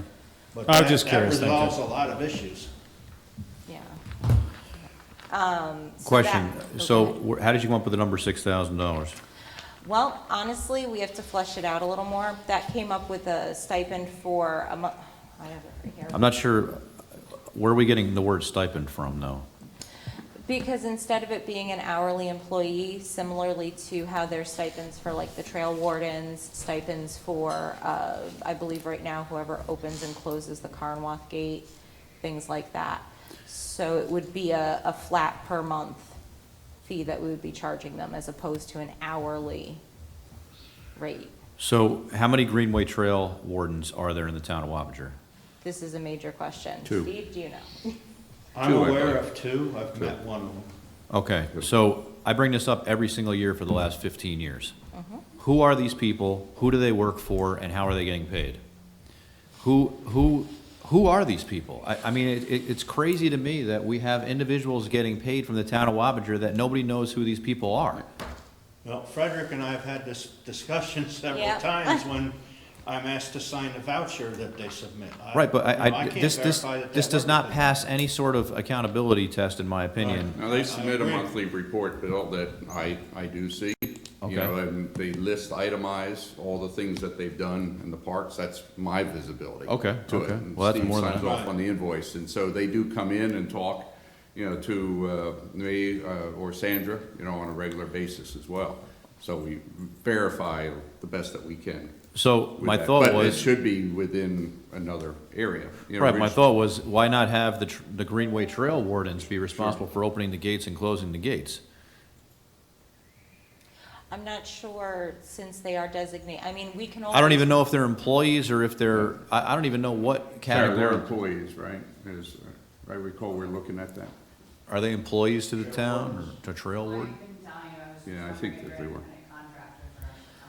So my thought would be that if we have existing independent contractors or employees, whatever they are, if we are paying them, it would seem to me we would have the ability to assign additional duties to them, Sure. right? So if they're already maintaining the trail system and are already accessing the parks that are part of that trail system, why not see if they would be interested in opening and closing the gates, you know? I don't know. I think we The just trail- have to the look trail- at the whole Yeah, process this- and the system, you know. This one would just be a labor, if we don't go with the plan of using the Greenway Trail folks, these would just be labor positions. Because I've been So- here the longest, and I've never once in 15 years ever seen one of these people. I was under Joe Ennisser, you know, all this. Yeah, I know Joe From what did, we could Joe did a find. great job Right. running it and all that, but Yeah. now, Now we don't. you know, it's just a little uncomfortable with individuals getting paid. And now, I feel better now that you said you actually have Yeah, we visibility get on the a, report. I can give you copies of the report. But, you know, my thought would be, though, if we have individuals that can assist with opening the gates and closing the gates that already are accessing the parks, that might not be a bad approach. Yeah, I mean, if they're interested, that would be a good way to go. I don't believe that these Greenway Trail wardens are doing anything on a daily basis for the town. So it would be their, you know, if it's their interest and they're willing to commit to doing this kind of thing, I don't think that's a bad So do you way know to who they go. are, the two? Yeah, Oh, no. we have the name. Oh, the only reason I'm asking is because They're- maybe I'm just wondering if somebody can reach out to them and see if they would be interested, because as we're Yeah, going through the yeah, budgeting we'll- process. Yeah. We'll check into it. Okay. If I can I get made a contact note. information I for mean, No, you. I'll do it. I can do it. The other issue, at least on one side, you know, regarding maintenance, if we're gonna be doing maintenance in the parks, you know, the person who would be, you know, maintaining the bathroom would be the person who should be, you know, at least closing, you know, if you're gonna, you know, so Yeah. maybe if you've got someone who's doing, you know, daily maintenance of the HDMI restrooms or on. whatever. Can we turn the voice Please. off? It's been 2 years. I think they just tried to mute me. I don't. So relative to cleaning the bathrooms, I understand and I appreciate that Steve's staff has been handling the Robinson Lane. My understanding is in previous years, we had a contractor that was doing that, so that we weren't utilizing personnel. Is that true? On weekends. Oh, on weekends only? See, look, you're making them get all choked up about that. I know that this is dear to your heart, cleaning bathrooms, but no need to get choked up. During the week, my custodian goes out and cleans the restrooms, Right, and just recently started doing it on Sundays. okay. So, obviously, they're only gonna be utilizing the fields until it snows or something, right? I mean, I know the season got pushed back, but I was talking to Steve the other day, well, how long does it just keep going forever until It's winter? at least till November.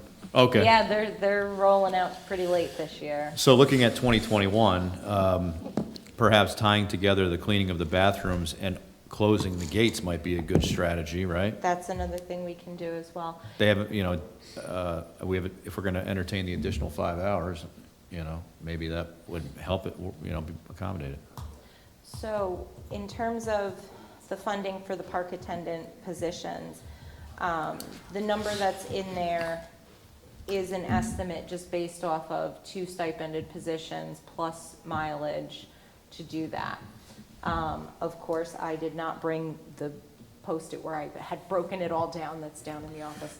But right now, that's in there as something that we have to flesh out, but it's in there funded as something that we talk about every single year as something that the residents are interested in seeing happen. They want better access to the parks, they want better access to the facilities. And if we get talking about possibly relighting the tennis court, relighting the basketball court, all those kinds of things, having somebody out there at the end of the night that's going to, if we don't have timers on them, shut them off, or just monitor to make sure the timer did shut them off while they're closing up a bathroom and things like that. This has been one of the most requested changes in our services that I get on a daily basis. So I know that that's not all of the details for this, but I think we need to have a separate discussion on what the details of that position really would be. I know what I'd like to see, but I think that we need to talk about that. I like Bill's idea of a shared services kind of deal there where they do multiple tasks, so something Yeah. we should pursue. Yeah, I Yep. mean, especially on the weekends, that could help if the Yep. person who's opening it is cleaning the bathrooms as well. I mean, we've gone through so many models for trying to open and close these parks, neighborhood volunteers, staff members going out and doing it, all that kind of thing. I'm the one who goes out there at 11 o'clock at night and shuts the lights off in the parks right now. So coming up with an actual comprehensive plan to be able to do this is something that we really should be doing in 2021. Okay. Good, but, okay. I do need to make one amendment just due to something that got cut out that wasn't supposed to be, which is our basketball line, which is 7140.105. That line should have $700 in it. I don't know how that line got skipped over. It got skipped over in mine, not the supervisor's budget. I don't know why. 7410405, you said? It is 7140.105. Yeah, This money comes back through fees anyway, right? correct. So it's a wash. Yeah. I don't know how I managed to skip over that. And we also have a reduction in the pickleball line, taking that back down to 0. I'm not even sure I could get court time to schedule a pickleball class out there, truly based off on the fact that it is being used from the beginning of the day to the end of the day with pickleball players. And they're an accepting group, they teach each other, and it's spreading by word of mouth. So we can take out doing pickleball instruction. They have their own crew going there. If you go down further to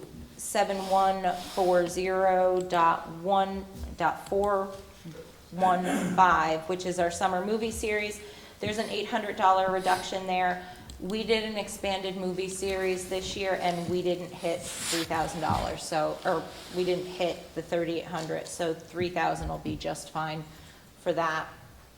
This was the first year we did the expanded program, so that's definitely going to work as a reduction for us there.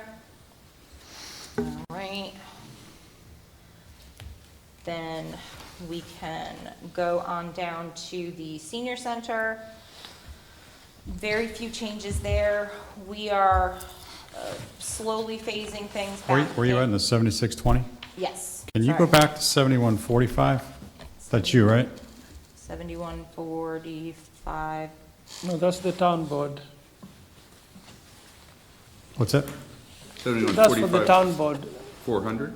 Are those the These are stipends? Yeah, so it's the stipends of Yeah, 400. those Yeah, weren't those sent ones. to me to do. Because there's zeros in here. Yeah, those weren't sent to me as part of my departmental budget. Well, we do have the tentatives. I have I saw the tentatives on Yeah, it. so, And I gotta tell you, I'm not happy with the tentatives, but that's besides the point. Yeah. right. Yeah, well, this is a deliberation process, so I get it. my response to you, we take each one of these things into Yeah. consideration, we come back and reach consensus. So I don't necessarily agree with everything in the whole document either at this moment, but I want to hear out the argument on each department's side, and then we'll come back and determine what's best. Yeah. So I don't have a comment on the change that was made in there. Yeah, That 'cause wasn't you one. never got it? Okay. That wasn't one I made. We actually didn't get our A fund revenue if you look in the A fund revenues, you'll see that like most of it has no department, input on those for the revenue lines either. So there were some of them that just didn't come to Okay. us. So that's those ones. So we're skipping over those because I actually don't have them. If you get down into the senior center, which is 7620. Can we just go back to 7550? Is that you? Say it again? 7550? Yep, that's me. So can we talk about Community Day for a second? Yes. So I get it, 2019, no COVID, we spent $29,000. Correct. We had $20,000 in the budget this year, and we're putting 20. Do you think 20 is a reasonable number based on what we spent in 2019? I get it, you can't predict COVID, nobody knows. Well, in the tentative budget, it's actually 15, but, No, I see that too. yeah, I had put in 20 for a couple of reasons. I had put in a higher request in 2019, and we settled on 20, but what I can say is, for Community Day in 2021, I've already reached out to vendors and things like that for rides and stuff like that. A lot of these businesses are not particularly sure they're gonna make it through what's going on right now. So they're very hesitant to, do bookings To and commit, I things. got it. But we should So- still be looking now. This is the time of the year we should be looking if we're Yeah. planning on doing it in July. So what I was gonna be talking to you guys about at a later time, of Community Day as a whole, is something that we need to think about going into this at this time is understanding that with the changes in COVID and this and that, we plan for something really great, but we also can't put a lot of upfront investment into what we can't get back. So what I'm looking at right now is how do we plan this event in a way that if COVID changes, we can modify or cancel without having a major financial loss to the town. Well, I think I agree with your strategy, and I think that, putting 15,000 in there right now, I think is okay. Yeah. I think we need to to be honest with you, I think we need to look at a September Community Day for next year. That was one of the next things, yeah. Not that I want to, but because when Broadway shuts down to the end of May, that's not a good indication that, No. that No. we're gonna be in a safe place by June. So if we can tentatively lean towards a September Community Day again, just because we don't know where we're gonna be with COVID, I think that if we have better vision on where we're at the end of the first quarter of 2021, we can always add additional funds to Yeah. that line if we need to. Absolutely. But, the reason for cutting down, and I can discuss this further with you on another occasion, but 15 is if I was anticipating the same thing September, that means we don't do it at the school Right. property. Yeah. We have to do it at a smaller venue. Right. And that Correct. means that the costs will likely be reduced. Exactly, and I don't think unless there is some kind of, and I don't think 15,000 is a But I bad think we number are. for this. I think it's no. pretty reasonable, because what we're gonna be looking at, even as far out as September, is, the carnival companies may not be operating, a lot of them are going under. Anything that involves inflatables, things like that, are a no-go, and probably will be a no-go until there's a vaccine for coronavirus, because they are just a adorable little germ pit. So what we may be looking at, okay, for a Community Day, even if it's in September, is going to be, I don't know if anybody's ever been to East Fishkill Community Day. It's a pretty abbreviated day. It's a parade, it's vendors. They added a movie to the end of it to keep people around through the fireworks, and they have fireworks at the end of the day. And I know that's smaller than what we've usually done, but in this time, and with the Plan B being no improvement in the public health situation, one, that's a very safe way to run that event, okay, even in a public health emergency. And it's also a way for us not to have to do a lot of upfront spending for this event in case things do get worse.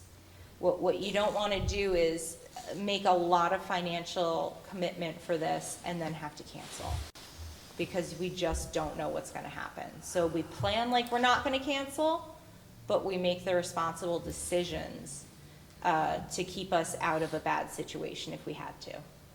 So that's my plan for Community Day. I think you guys are spot on with saying September is where we're looking at. But modifying that event is gonna have to happen one way or another. So $15,000 is actually a number I'm very comfortable with. Does that sound solid? It's a plan. It's a plan for now. Yeah, and then that's As time just- goes on, we'll get a better view and, Yeah. see how things are progressing with COVID and everything. We're Yeah. flying blind right now, just like everybody else, Yeah, and that's just it. So it's planning, knowing that your plan's gonna change. So what do you put into it financially and things like that when the plan might change? So Okay. I'm good with the 15. All right, we'll go down to the senior center now. So that is 7620 dot, we'll start with the first, dot 100, that is, me. There is a raise in there. And then next is 101, which is our senior center assistant. She is a union member, so. Are you union or non-union? I am non-union, Okay. so. Okay. that- So I had put in 2% for her. By the time it got to the tentative budget, I would assume there are certain union factors that played into that changing, so I don't really have much control over that one. I mean, there'll be a budgeted number in there, whatever the union contract determines will be what she's paid. Exactly. Exactly, that's exactly it. So I started with 2%. Frederick and the supervisor know better than I what's going on with those negotiations, so to have a better amount in there. All right, so let's go to 7620.105. It looks like there's an increase in that line because it says $3,500. That is actually reflective of amendments that we made in 2020 for the programs we were trying to get started in the senior center. So it's not actually an increase, it's just the number that it was modified to. Same thing goes for line 7620.110, which is yoga. Same thing. We did budget amendments right around when the pandemic hit, when we were planning on starting these programs. So those are in there. And all of these are getting left in there with the hopes that at some point, we're going to be able to begin resuming these programs as we roll things out safely, cautiously in the future.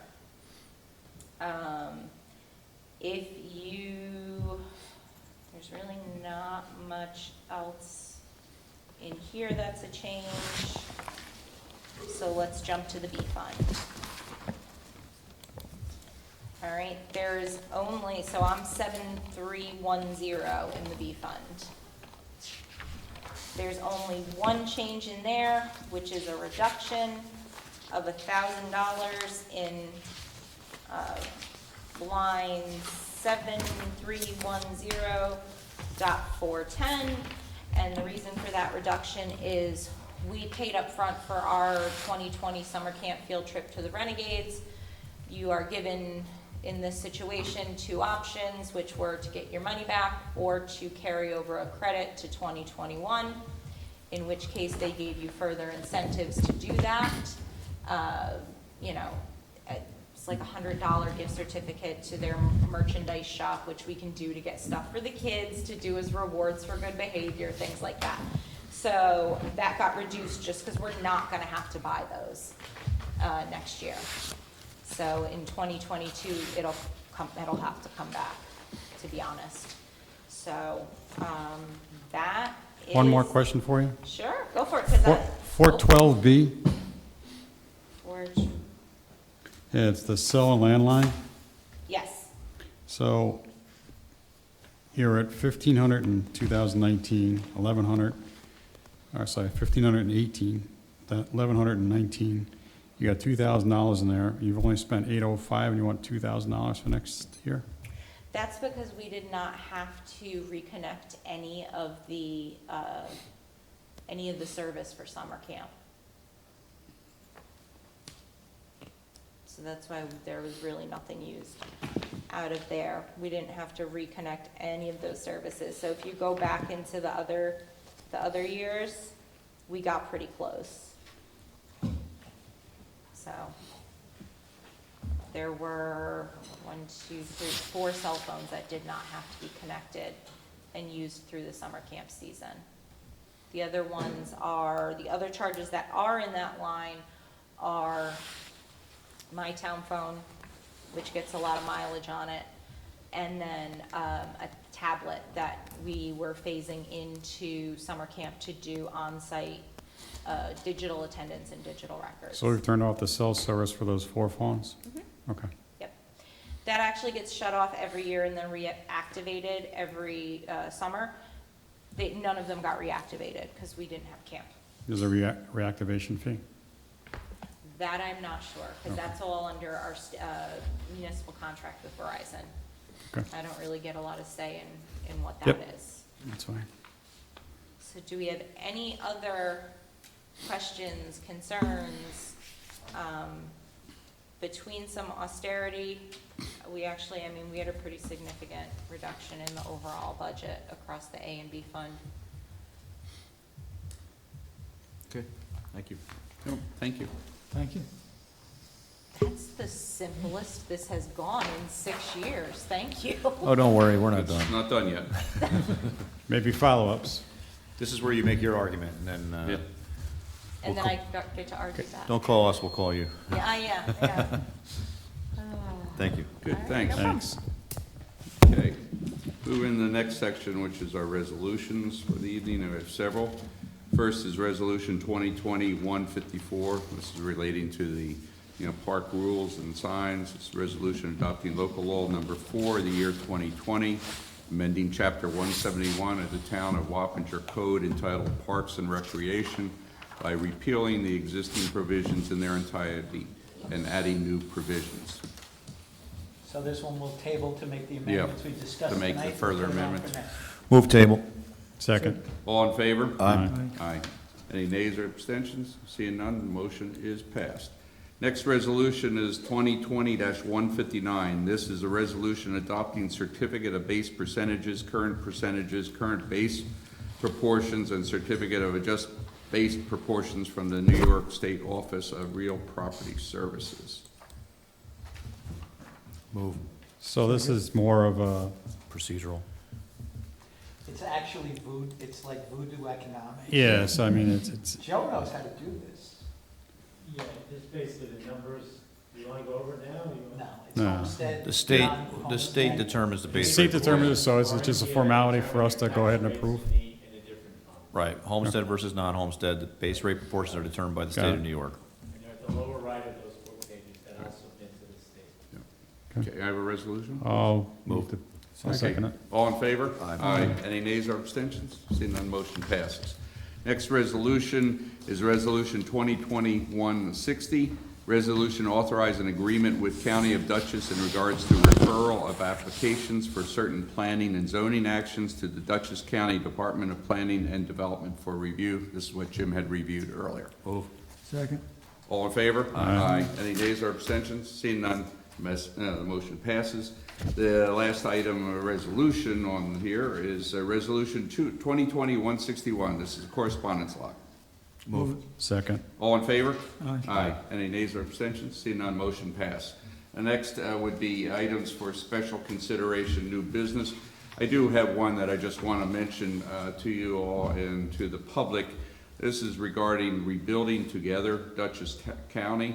This organization that repairs homes, revitalizes communities.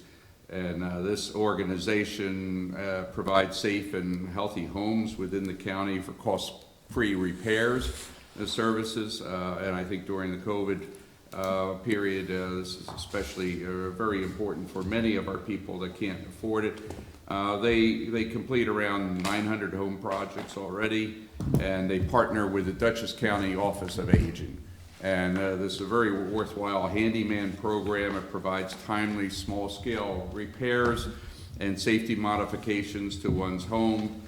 Typically, it's like a 4-hour, process that they go through.